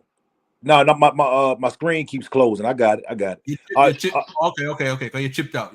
So every time you hear me talk, that means we can't hear you. All right, go ahead. Bet. So okay. Long story short, boom. They came out with the plan for black people, right? This is all because of the grassroots, man. This is all because of grassroots media. They said they couldn't address us. They said they couldn't talk to us specifically. But then we kept pounding that pavement, letting them know that we need something for us. And next thing you know, they unveiled this plan for black men, which was bullshit, by the way. It was for black men and others. Okay. Now, you said a whole lot, man.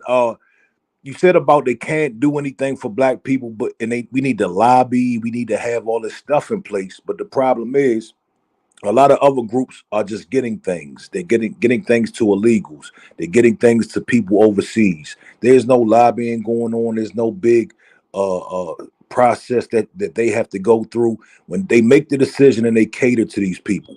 Okay, if they want to cater to us, they can cater to us. Top Flight, 1 second, and I want you to flow. You do realize that these people that's getting money have a lobbying power. You do know that. Okay, I'm going to make that clear. Okay, all right. They have lobbying power. They have lobbying power. I understand that. But yet and still, when the decision is made, it's going right to them. Okay. The immigrants that are walking across the border, what lobbying power do they have? Do they have lobbying power? The ones that's getting all these resources? No. So we know that they can do for black folks if they would like. Now let me say this to the chat because I want to just pop in here for 1 second. I'm gonna be very brief. I'm saying the chat, man, and I don't want to be rude to the family, right? But black people, I just want to address y'all for a second, man. What exactly are we doing, man? What your family has been getting neglected by these Democrats for 60 years. Why are you still voting for these people? They're letting immigrants, illegal immigrants, across that border. They're going to replace you, family. Do y'all understand that? Why? Well, I'm totally lost. I know a lot of black folks, they want to kumbaya. They don't understand the magnitude and what's exactly going to happen here in the future. That we're going to be buried, and what you're going to see is it's going to be a disaster for black folks when illegal immigrants are in their section, okay, and taking their resources.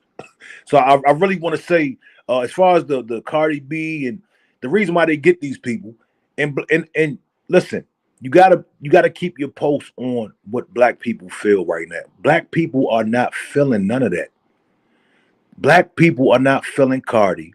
We're not rocking with Glorilla. We're not rocking with Beyonce. They are using all this because they have no policy.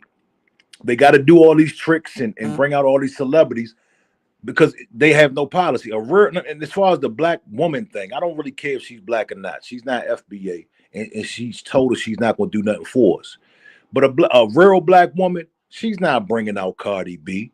She's bringing out Patti LaBelle. She's bringing out Anita Baker. Okay, so we could just squash that right there, man. But at the end of the day, man, I really wish the family would stop thinking with their heart and start thinking with their brain and their business sense. Everybody is getting so much joy from the Democrats. You're getting joy and hope and feel good. And this thing is a lot deeper than just feeling good and feeling safe and all this other stuff, man. It's real business on the table, man. That's all I got.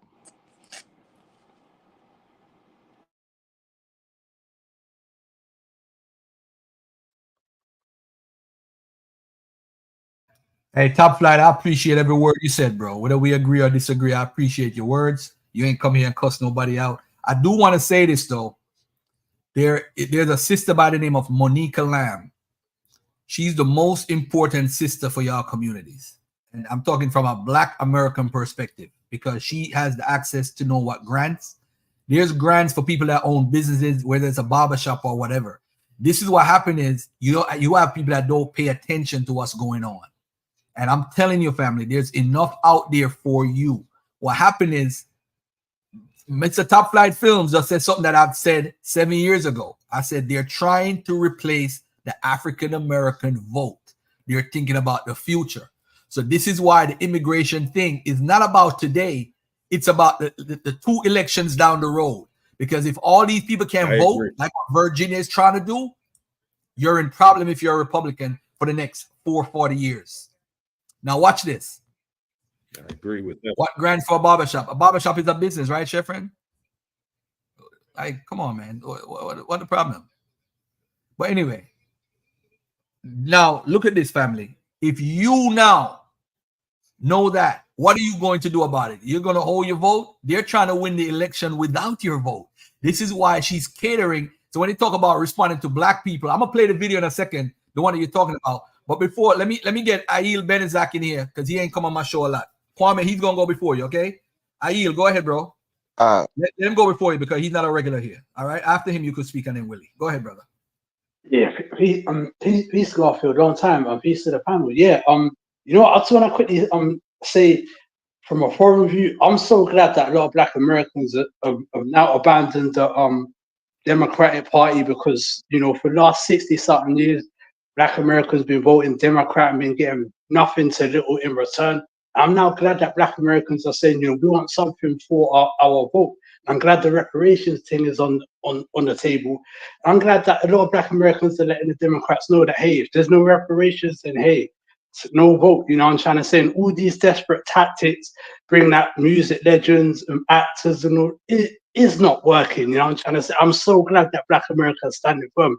Myself as a Black Brit or Caribbean descent, I support a lot of you that are Black Americans that are taking a stance against the Democrats.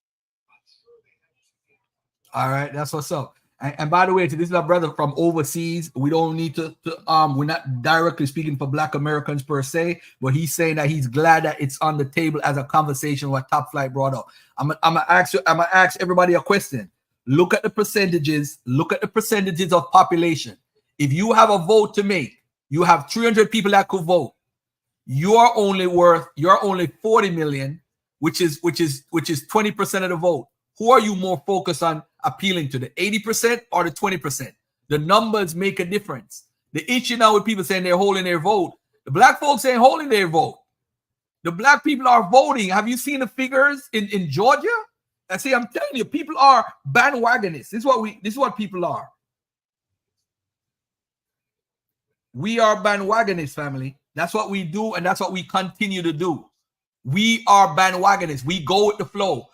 We see Glorilla in Milwaukee. We see Cardi B in Milwaukee. We see Beyonce walking out in Houston, Texas. You don't think if Texas turned blue, the election is over. But what happened now if you already shunned Kamala Harris? You expect her to listen to you now, and you're not a lobbyist? You're not putting no money up? So Top Flight is right. They do stuff for other groups who have lobbyists. This is why I never liked the ADOS or the FBA movement per se. I like what they're saying, but I don't like them because they're really blowing smoke. Because if you're an FBA, wouldn't you want to be a part of the process of the political process? You got to get Oprah on board, family. She's an FBA. She's the #1 FBA richest on board. Get her on board. Get Magic on board. Get the people who have money on board so they could pay the money to be lobbyists. This is what Tariq should be the main man to do because he has that appeal to cross over and go on Fox News and all these different channels. People respect Tariq in that sense. He's definitely that guy. He has the image. He has the look. He's not a guy running around the corners selling dope, doing none of that bullshit. He's there trying to educate people. But on the other hand, he needs to recruit Oprah and them so he could get them to lobby these politicians to put it on the front. That's all I'm saying. I don't like the fact that they're not going that route. We know African Americans deserve reparations. There's no doubt about it. We know Afro-Caribbeans. We know Jamaican. We know all of them need reparations. But the issue is with African Americans, in my assessment, they don't have no lobbying power, yo. That's the key, family. That's why nobody's listening to y'all. But you know what? But in this, Garfield, in my opinion, I don't believe in paying people money who owe you money. I don't believe in that.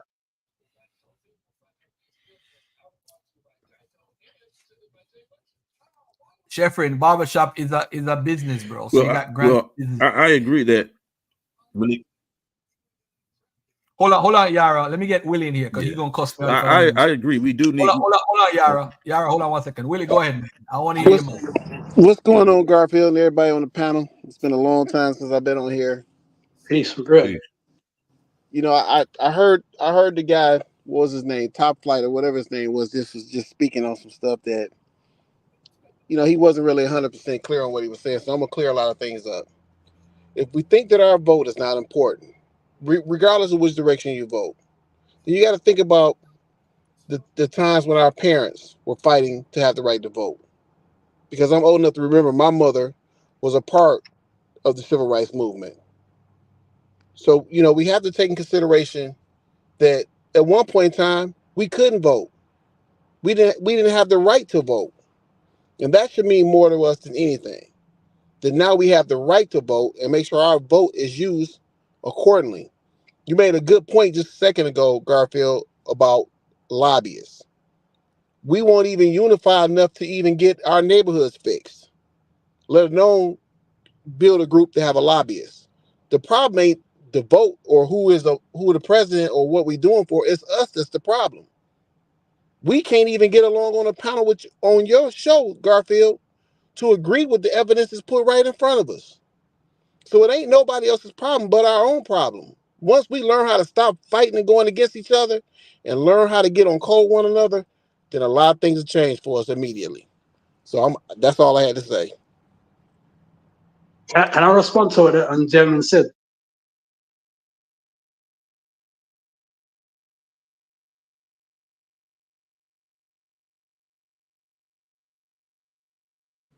Put it this way, in my opinion, although I'm not Black American, is that put it this way, I get it. A lot of Black Americans had to fight to get the vote, but to be honest, you're supposed to, when you vote, you're supposed to get something. Is that, so example, I myself as a Black Brit, I voted for Brexit and I got Brexit, you know, so it's that when I vote for something, I don't vote anymore, but when I used to vote to get something, and I made sure I got it, because if I didn't, then hey, that's problematic, you know. And that means when people, then that makes a situation where people start owing you things. So you think the president can sign a bill for reparations immediately? You think that can happen? Of course, if they can do it for Ukraine, then they can definitely sign reparations. Hear this: Zelensky's wife has bought a $4 million Bugatti with you lot's taxpayers' money. So if Zelensky's wife can get a $4 million Bugatti with you lot's taxpayers' money, reparations can definitely be paid. And hear this: reparations isn't just going to be paid out 60 trillion just there on the spot. Let it be a 200-year period thing, because even here in Britain, reparations are being discussed here, because right now, do you think the churches or the Catholic Church is willing to pay reparations? Well, let me ask. Hold on, before we get to that question. Probably not, but in my opinion, they don't matter, you know, because the money is where the slave master picked me. But before we get to that question, do you know how long reparations been on deck? Do you know how long it's been on deck? I'm guessing we can use HR 40 for example. No, HR 40 played out. That's expired and played out. That's played out. I've heard about that now. That's played out. That's not reparations. How long have we been fighting for reparations? Was the question I asked. I personally don't know. You have to tell me. It's been a very long time, at least 40 years. Yeah, fight another 40 years, but there'd be 100, because it's got to be done. No president sitting before that, even up to current, has even considered signing any bill to give us reparations. So it's got to be a little deeper than that.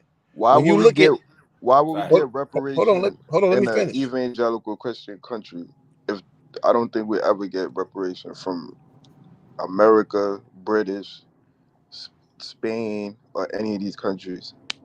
They Oh, have Britain no can. interest. They Oh, have no interest on paying. They already pay back slave owners. They have no interest on paying back reparations.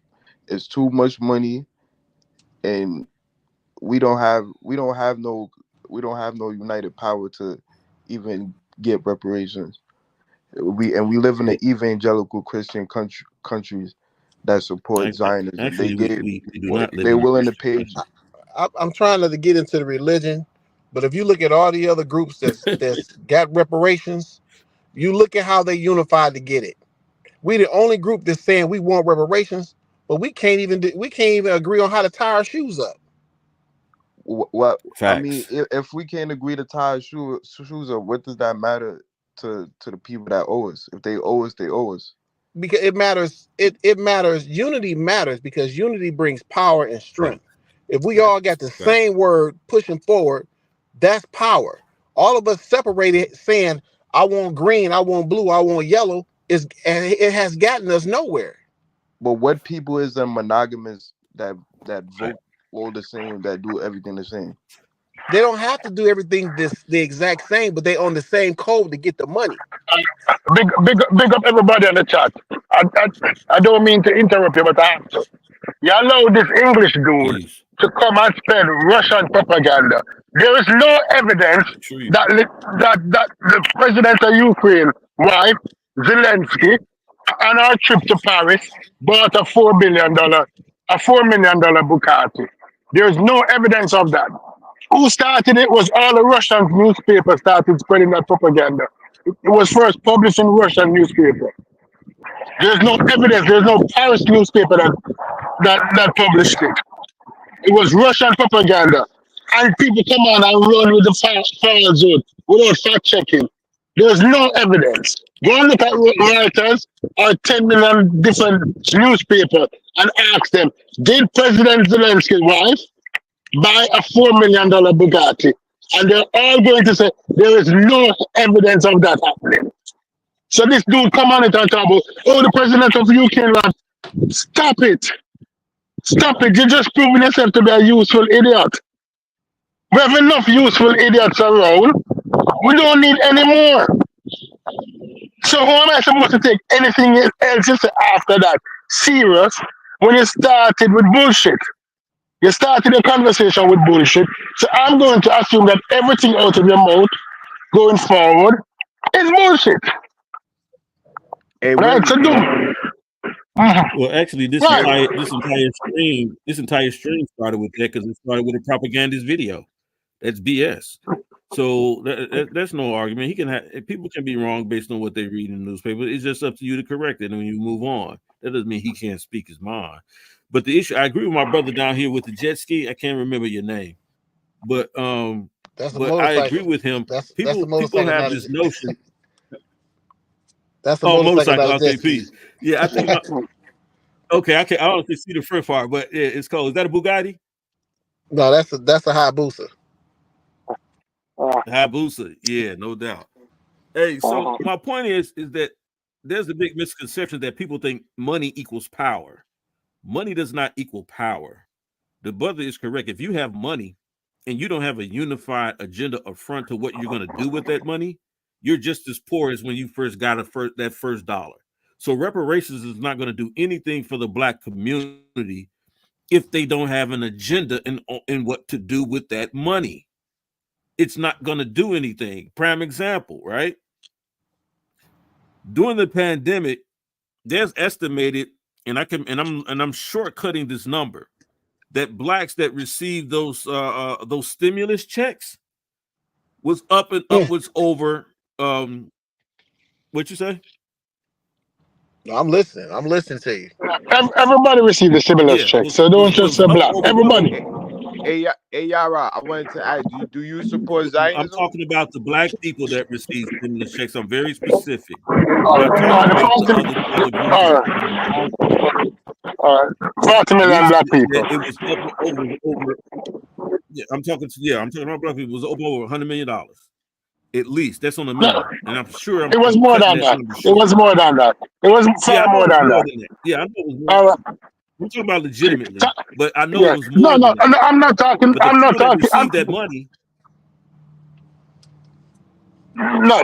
yeah. But Estimate. so my point is, where did that money benefit black people that we can see the residuals effects of that money today? All right. If we Okay. were to The get stimulus check. You're talking about the stimulus today, check. The just like the stimulus brother check up was in the corner who never knows what he's $2,400. talking about, is we just Yeah. give us our check. Are you comparing the stimulus Okay, check to yeah. reparations? Just give us that check. Just give us that check. No, but let's be Yes, honest I about this. absolutely Let am. me just say something about the Just give us stimulus check. that check. Let me just tell you, the stimulus check was 2,400 Yeah. times about 20 million people. It's a couple It billion. doesn't It was not about matter. 3 It billion, doesn't matter. right? But it was only It doesn't matter the amount. $2,400. It doesn't matter the amount. It goes to the mindset of the people. If we gave everybody that y'all watch this, if we give everybody that y'all feel deserves a stimulus check, right? Say they get $1 million from the government. Everybody gets $1 million. How does that translate into power? And how does that in this country and around the world, how does that translate into black people still not being pushed down to the bottom of being made the lower class citizens? How does that raise our classification? In this All right, let me answer that country? question. Let me answer that. No, Let me answer that. Quick. It does not. Let me answer that. Let me answer that. Let me It answer does that. not, because all that makes us no, hold on. All that makes us is just a more wealthier spender. That doesn't always translate into wealthier investor. Let me answer that. Let me answer that. Let me answer that. Dude, let me answer that because you make a statement. Imagine all of these people now become homeowners.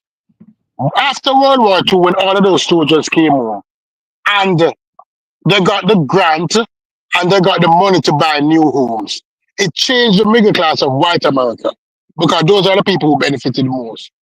And it turned them into a unit because these people now became homeowners and they had an intention to build up themselves. Imagine if black people had the resources where most of them now could become homeowners. It changed the dynamics of the population. Because wealth starts with simple thing as being a homeowner. Everybody will tell you that. Generational wealth starts with owning a home. So imagine people now have the money to go and purchase. That's what happened. That's what happened in 1948. Of course, everybody wants to be a homeowner. But that's this the is what first you're step. doing. You're trying to squeeze a square peg into a round hole. No, what you're doing. How do you know that? How can you say that? How do you know everybody wants to be a homeowner? When I say everybody, I don't mean 100%. But let me rephrase. A majority of people want to be a homeowner. Is that better? Is that better? I know everybody want money. You have no empirical evidence. You have no qualitative data to prove that all black people or majority of black people want to be a homeowner. You don't know that. My point is, it goes to the mindset. What's stopping for a person from taking that $1 million and spending half of that $1 million on expensive cars and jewelry? And so is that money also? But you don't know that either. But brother, you don't know that either. You don't know. You don't know either. Yeah, right. So what do the Jewish No. Yara. Yara. Listen to yourself. Yara, I want you to listen to yourself because guess what? You looking at you see black people and see the worst of people. That's what you see. You're looking at black people and see the worst of people. I'm looking at black people and see the best of people. Now the tax code has to be changed. Let me put both of y'all down. Let me play this video real quick. Shout out to this guy be hating on the Democrats. He's a Democrat, but he was hating on the Democrats for a while, for the last 6 years. Listen to this conversation right here. Y'all chill out. Elder Yara and Stu Peace, hold on 1 second.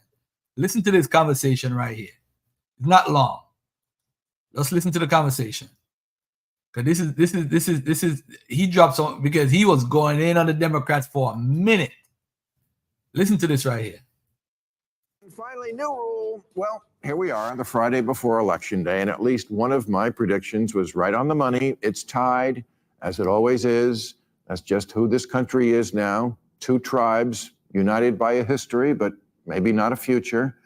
I'm sticking with my other prediction that Harris is going to win, but I can't say I'm not nervous that the election is in the hands of a small cohort of undecided voters, those curious few bisexuals of the political world.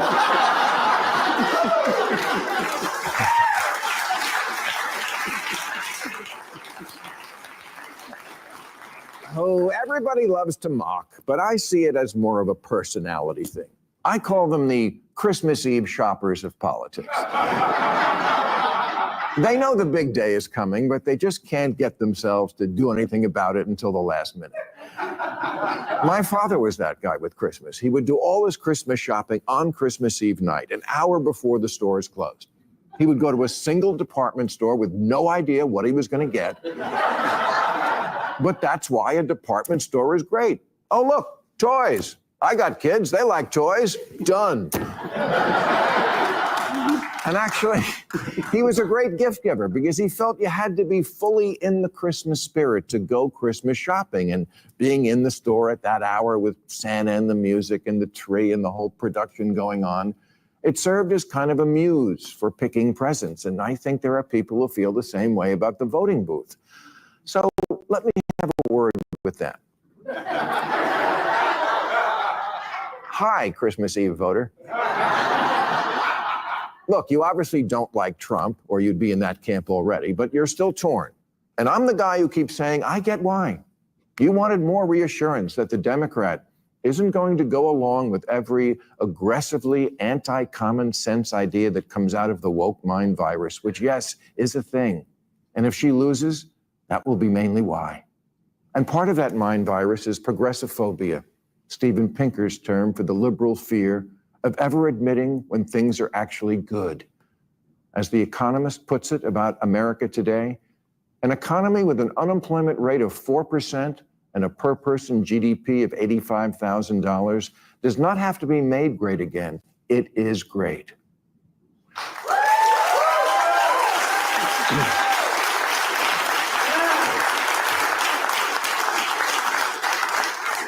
And yet, the economy is the Christmas Eve voters' other big issue, and they think it's terrible, when actually it's bigger and better than ever. Makes Arnold Palmer's dick look like nothing.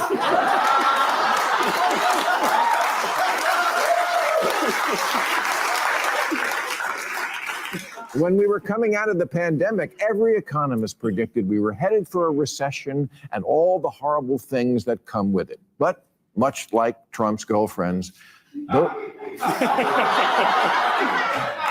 those things never came.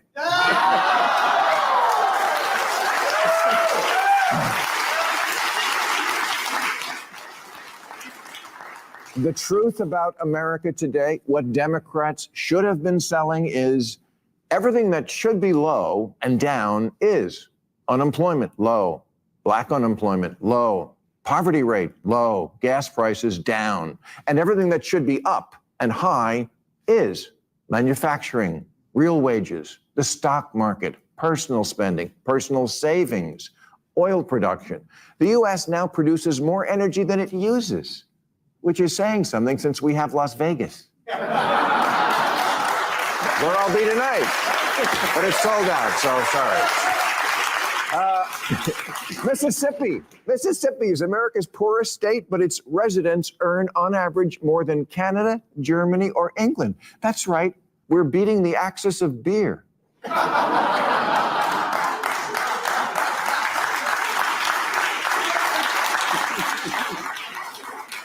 If Trump was president with this economy, it would be 24/7 of we have the greatest economy ever in the history of the world, maybe the universe. Many people are saying it.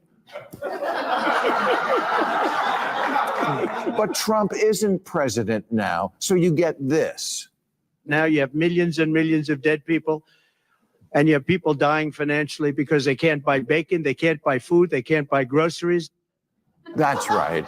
In this reality, if you don't get bacon, you'll die.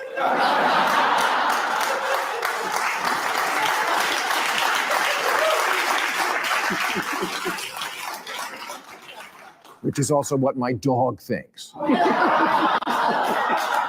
But here on Earth One, it's not actually like that. The vast majority of Americans make it to the Piggly Wiggly and back alive. Yes, everything at the dollar store costs $1.50 now, but Biden didn't invent food costs money. And what caused the inflation was shutting the entire country down and paying everyone $6 trillion to stay home because a bad flu was going around. And Trump and Biden both did that. Everybody took the money, and I don't see anyone in this crowd handing back the checks. But who brought inflation down further and faster than any other country? The United States, bitches.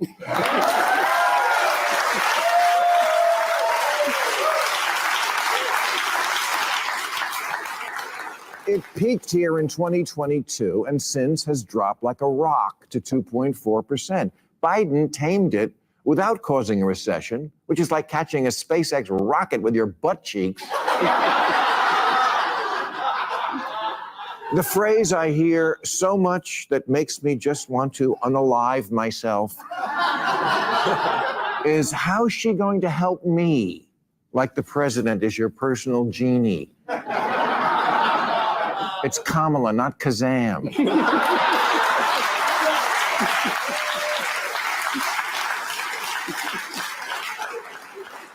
And it's a government, not an insurance company. I don't know if Kamala worked at McDonald's, but she's not Flo from Progressive.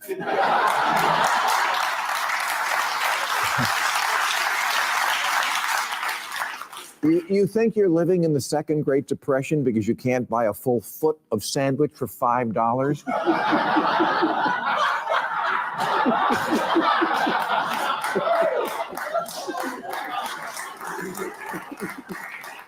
Maybe you're not looking at the actual numbers. Maybe your hat's too tight. And undecideds, you should be voting Harris because of the economy. But undecideds don't get that message because Democrats can't make the words, "things aren't so bad," ever come out of their mouths, lest someone somewhere accuse them of not caring enough about people who are struggling. But even in a good economy, some segment of society will always struggle with money, mostly liberal arts majors.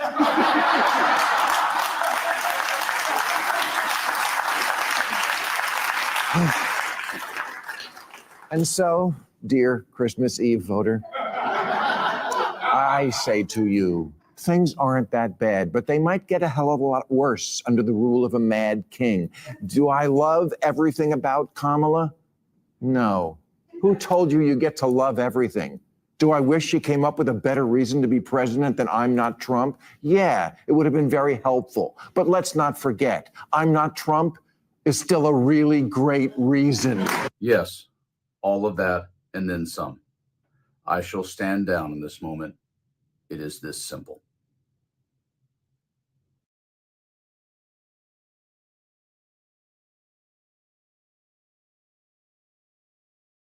All right, one more short video and I'm done. Y'all could have it for the rest of the day. This is Kamala Harris in the barbershop in Philly. Check it out. They went in on her. But that's beside the point. You got I mean, you got all kinds of stories for the barbershop.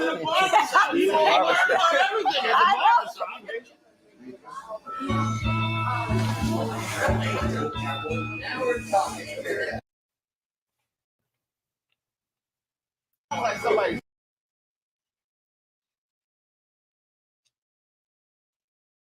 Misinformation about your background on criminal justice. I was probably one of the first elected prosecutors in the country to say we need to have reentry initiatives.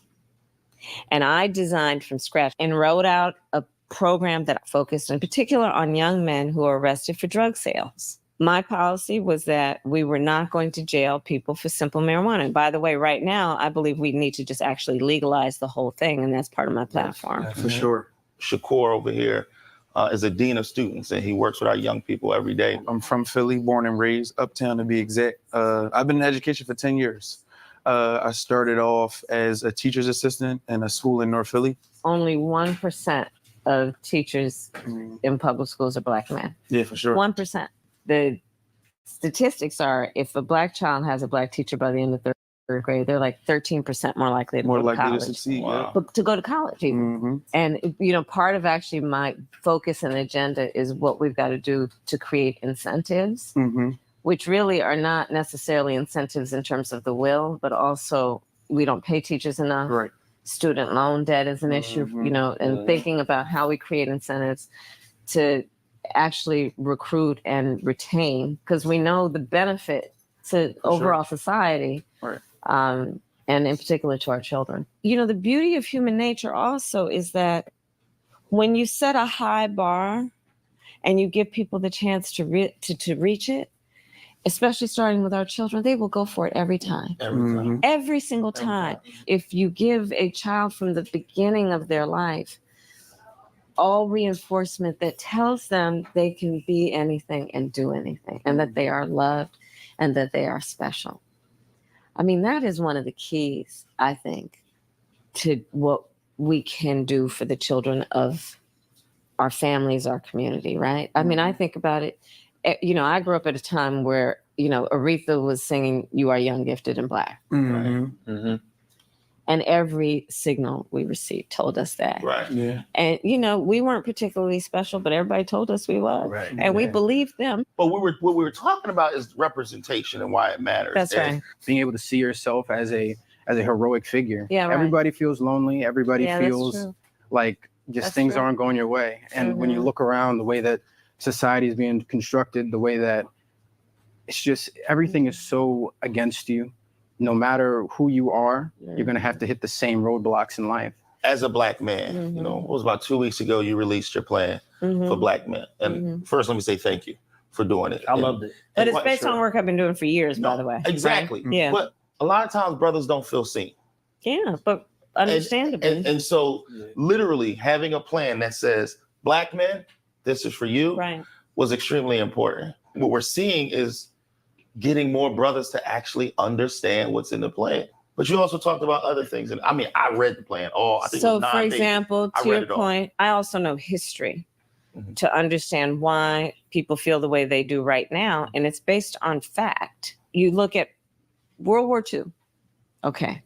The people who went to fight that war, who were predominantly men, went to go fight that war.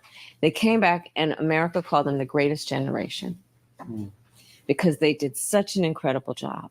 And so many gave their lives for it.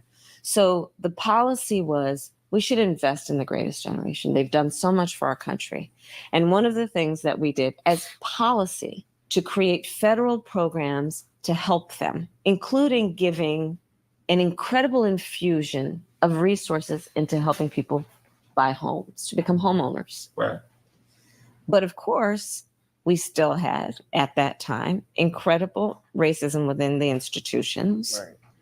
So in spite of a policy that was supposed to benefit everyone, which boosted a lot of people, our Black servicemen did not benefit from that boost as much as others did. So you just look at these different moments in time, right? You look at redlining. I mean, it happened here in Philly, it happened all over the country, which is Black people who were ready to buy homes in areas where they could then build the wealth, right? Were not allowed to buy in those places. And today, Black families are 40% less likely to own their homes than others, okay? Right. So part of my plan and policy is recognizing that, to give people a $25,000 down payment assistance if they're a first-time home buyer, which just helps people literally get their foot in the door.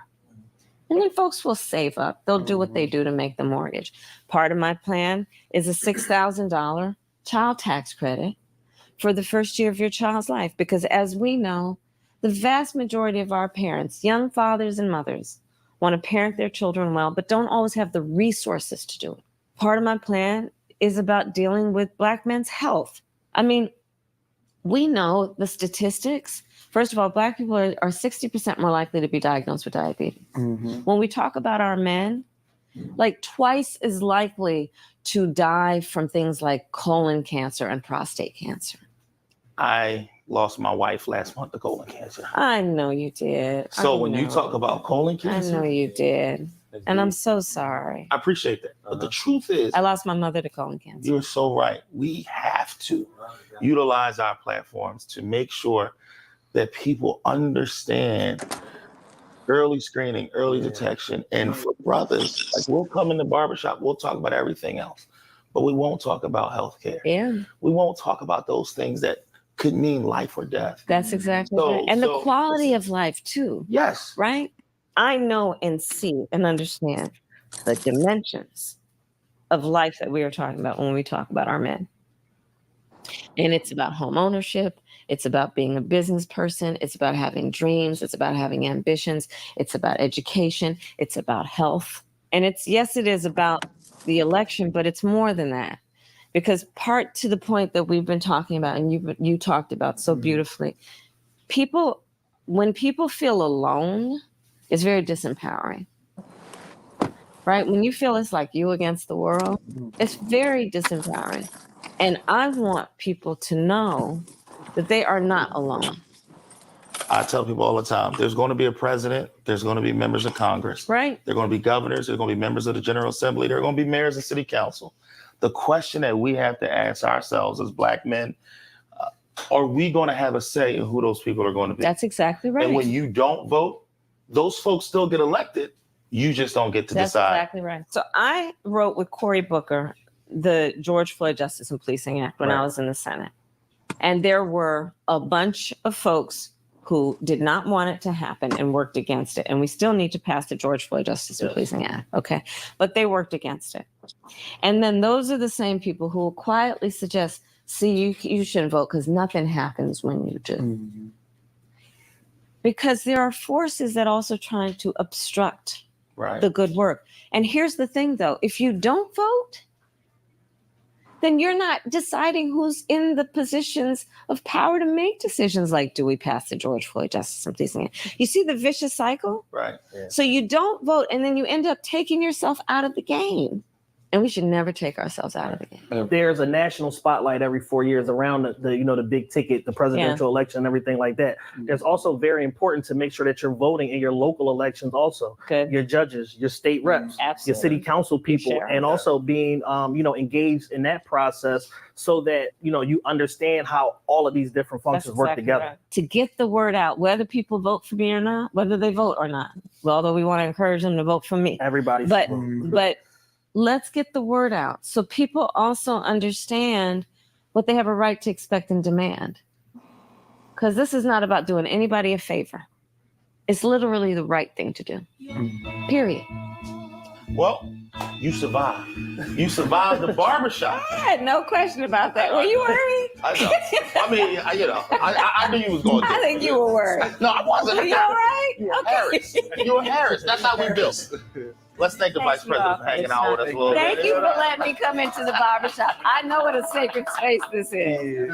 I mean, it's so funny. I was going to say, but this is where America's news gets told. No, for sure. Right? Like all the press were here. This is where America's news gets told.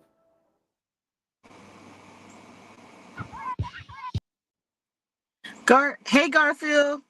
Yeah, mommy. You said you want me to Google something. What do you want me to Google again? The American. I wanted you to Google American Rescue Plan funds given to states. Hey, peace to the panel, to everyone, and definitely those in the chat. Rescue Plan for states or the American Rescue Plan?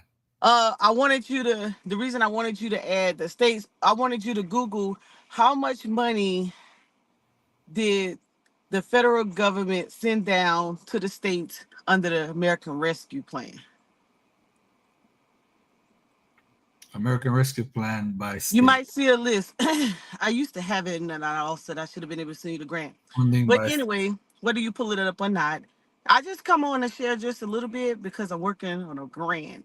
But I wanted to share because the talking points, we need a different dialogue. Yeah, I don't think the average person would do this though, Mo. No, but hold on. No. The reason I wanted you to bring that up, okay, you don't have it. I'm gonna look for it. I'm gonna send it to you. The American Rescue Plan under that program, that $350 billion. No, go back. Go back. All right. I got you. That $350 billion was sent down to the states.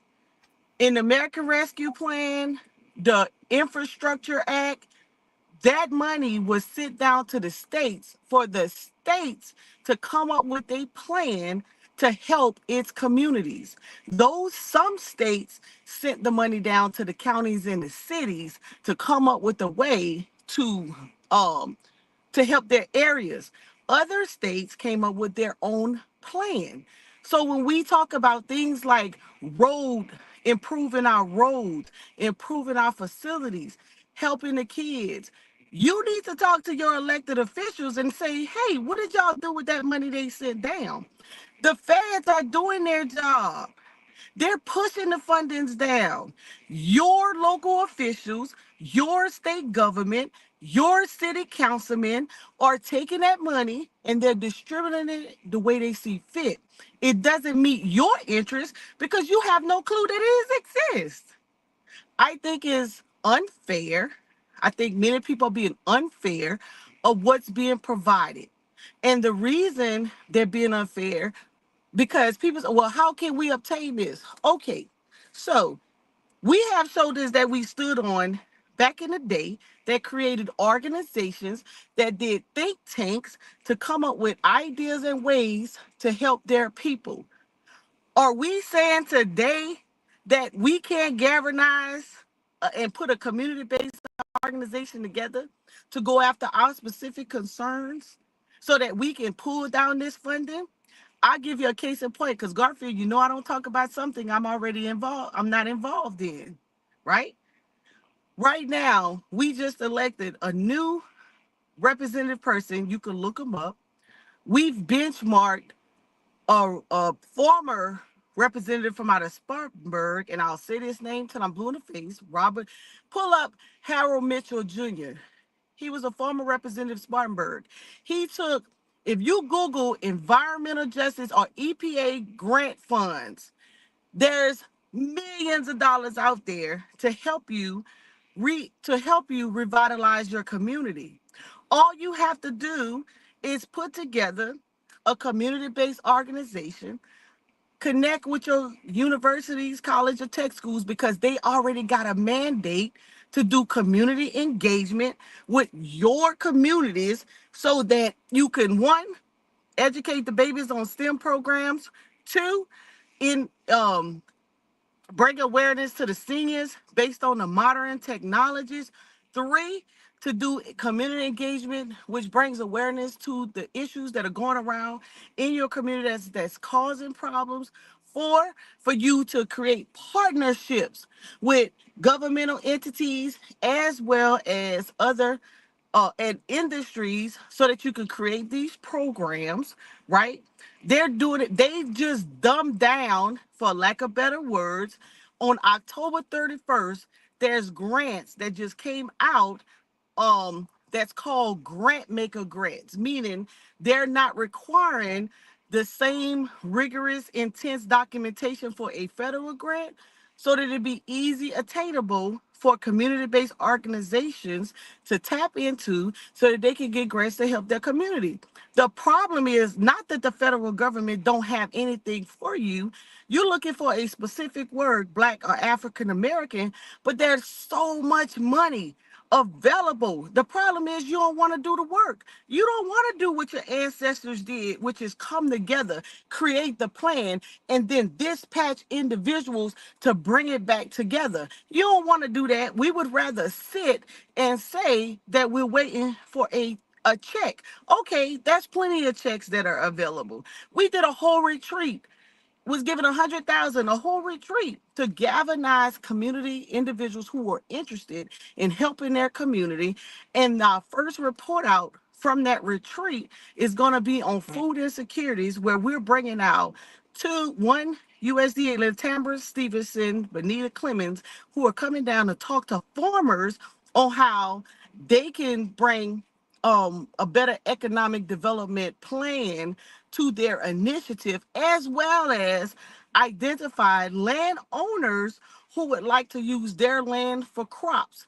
Case in point, an example, There was grants out there for people who own land to grow cotton during the pandemic because they needed that more produced. So we created a student initiative to teach them about, oh my God, I think I'm giving y'all too much. I think it's too easy to say ain't nothing for black people or there is an agenda. There's so much. The problem is you're not in the spaces and you're not listening to the individuals who are telling you how to do it. You're saying Please. what is too much when we have a whole bunch of people on YouTube talking about they're the best researchers. They can research historical and ancient information, but we can't put together a modern day program to help our people with money that's available right now. I'm doing a grant. Let me help you.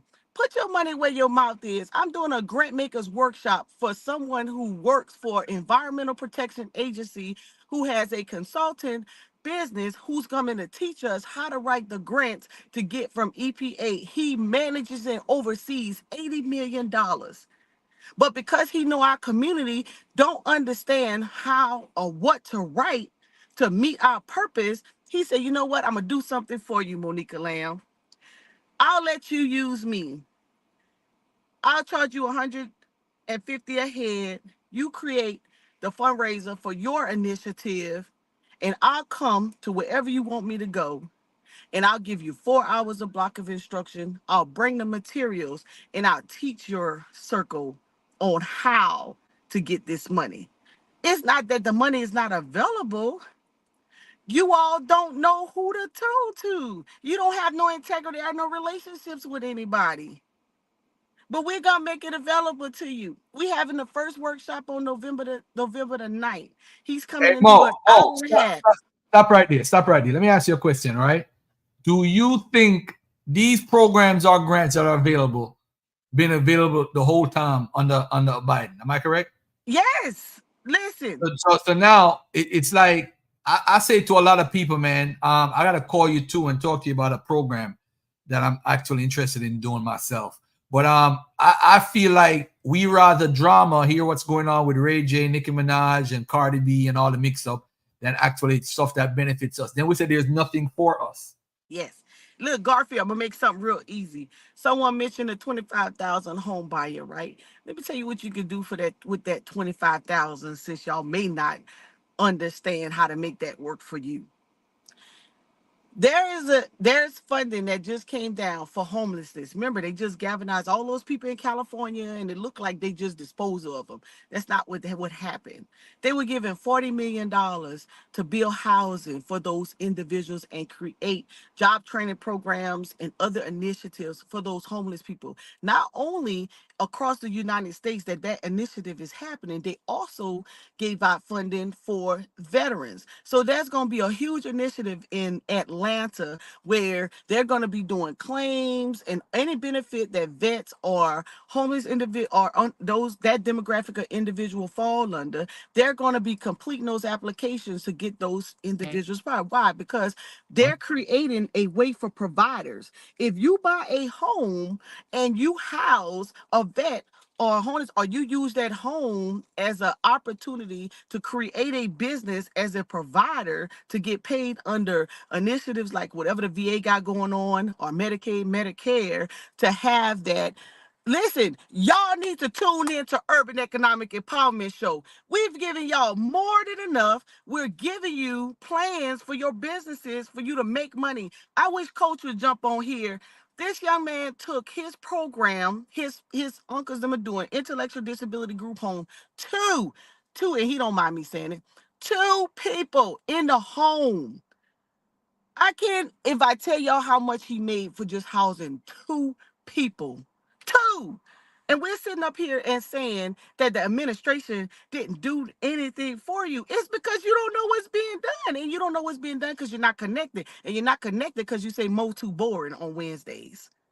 But all of you who have a group of people in your, and that's the other thing. Y'all talking about. Hey, Mo, look at that comment. You see that comment right there? Look at that comment. You talking about tangible. Bruh, listen. I wish if it wasn't for privacy, if I can open up the bank account and show you what we're working with within the last 3 months of money. You talking about, tell me something. If I gave you, let's say that 25K wasn't for home, and I could put 20, everybody who's listening in the chat, I put 20, the Fed say, okay, Garfield, your channel seems to have some very consistent listeners. The group you have today, I'm going to give each of them 25K. Tell me how you're going to take that 25K and help your community.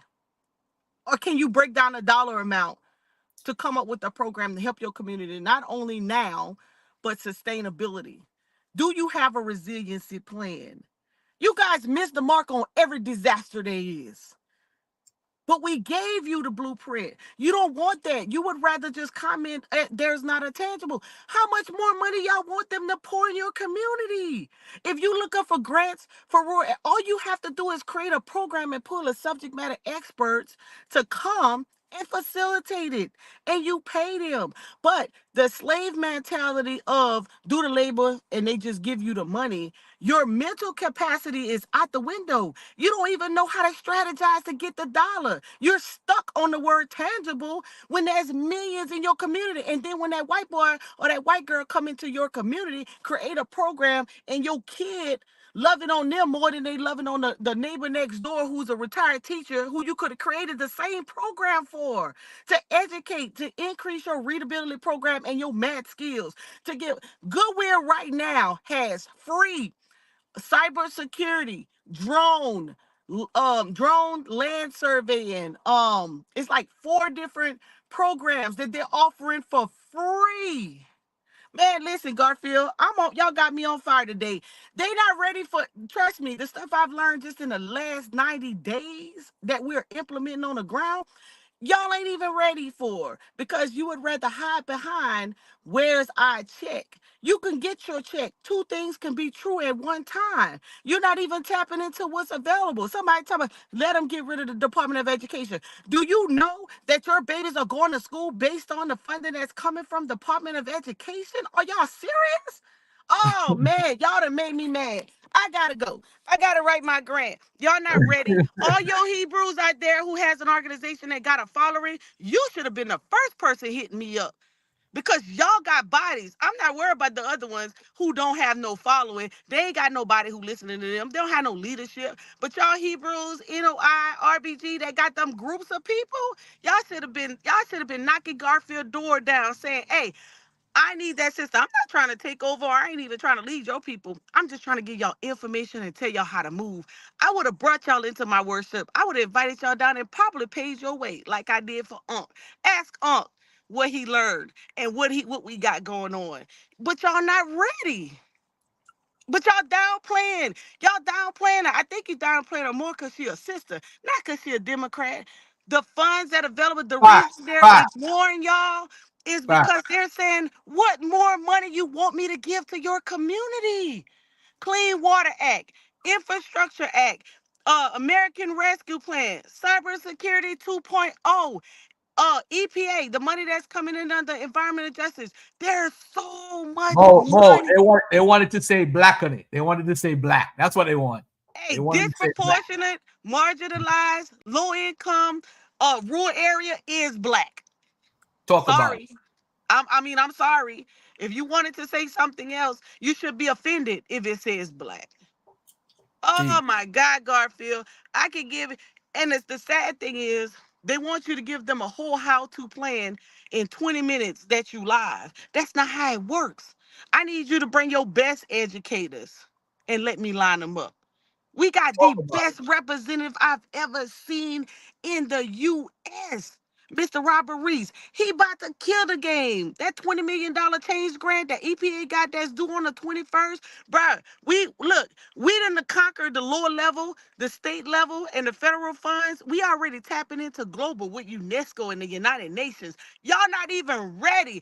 I'm giving y'all this info for free because I'm learning it from him. But y'all would rather sit there and ask me about a tangible when I just told you they gave me $100K just to do a 3-weekend event, all of which I paid all expenses and put $250K in the pockets of the participants. Y'all ain't even ready for this work. Y'all talk about community work. Y'all ain't ready for that. Ask me about that honorary doctorate again. Ask me again. When we transform our community down here in Lower Richland and we make it look like it's almost a metropolitan and we put money in the farmers' pockets and every landowner keep them from stealing their land by letting them merely plant trees to help. Y'all ain't even ready. Y'all don't know. Y'all talking trash on Fox, NBC, and CNN talking points. Come get some real content. Y'all ain't. Right. Let me go. I gotta go write my grant. Love you, sis. Love you. Yeah, before you go, Monica, Stu Peace Tune in here. Wednesday. Stu Peace here, Monica. Big up yourself. Yeah, I forgot. Stu Peas got me like this today because he summons me last night. Oh man. It's Stu Peas' fault.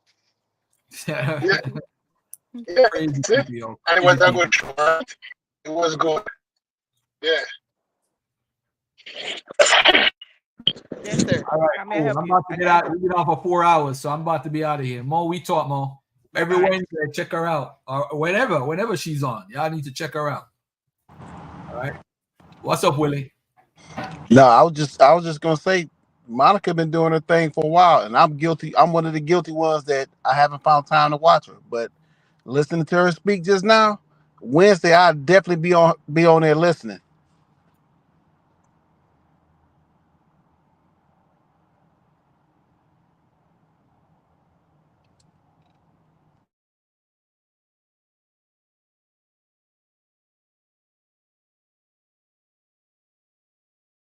Not one of those red hat wearing black men who come and spew lies about baby being aborted or all other bullshit about economic plan and that the Democrats hasn't done anything.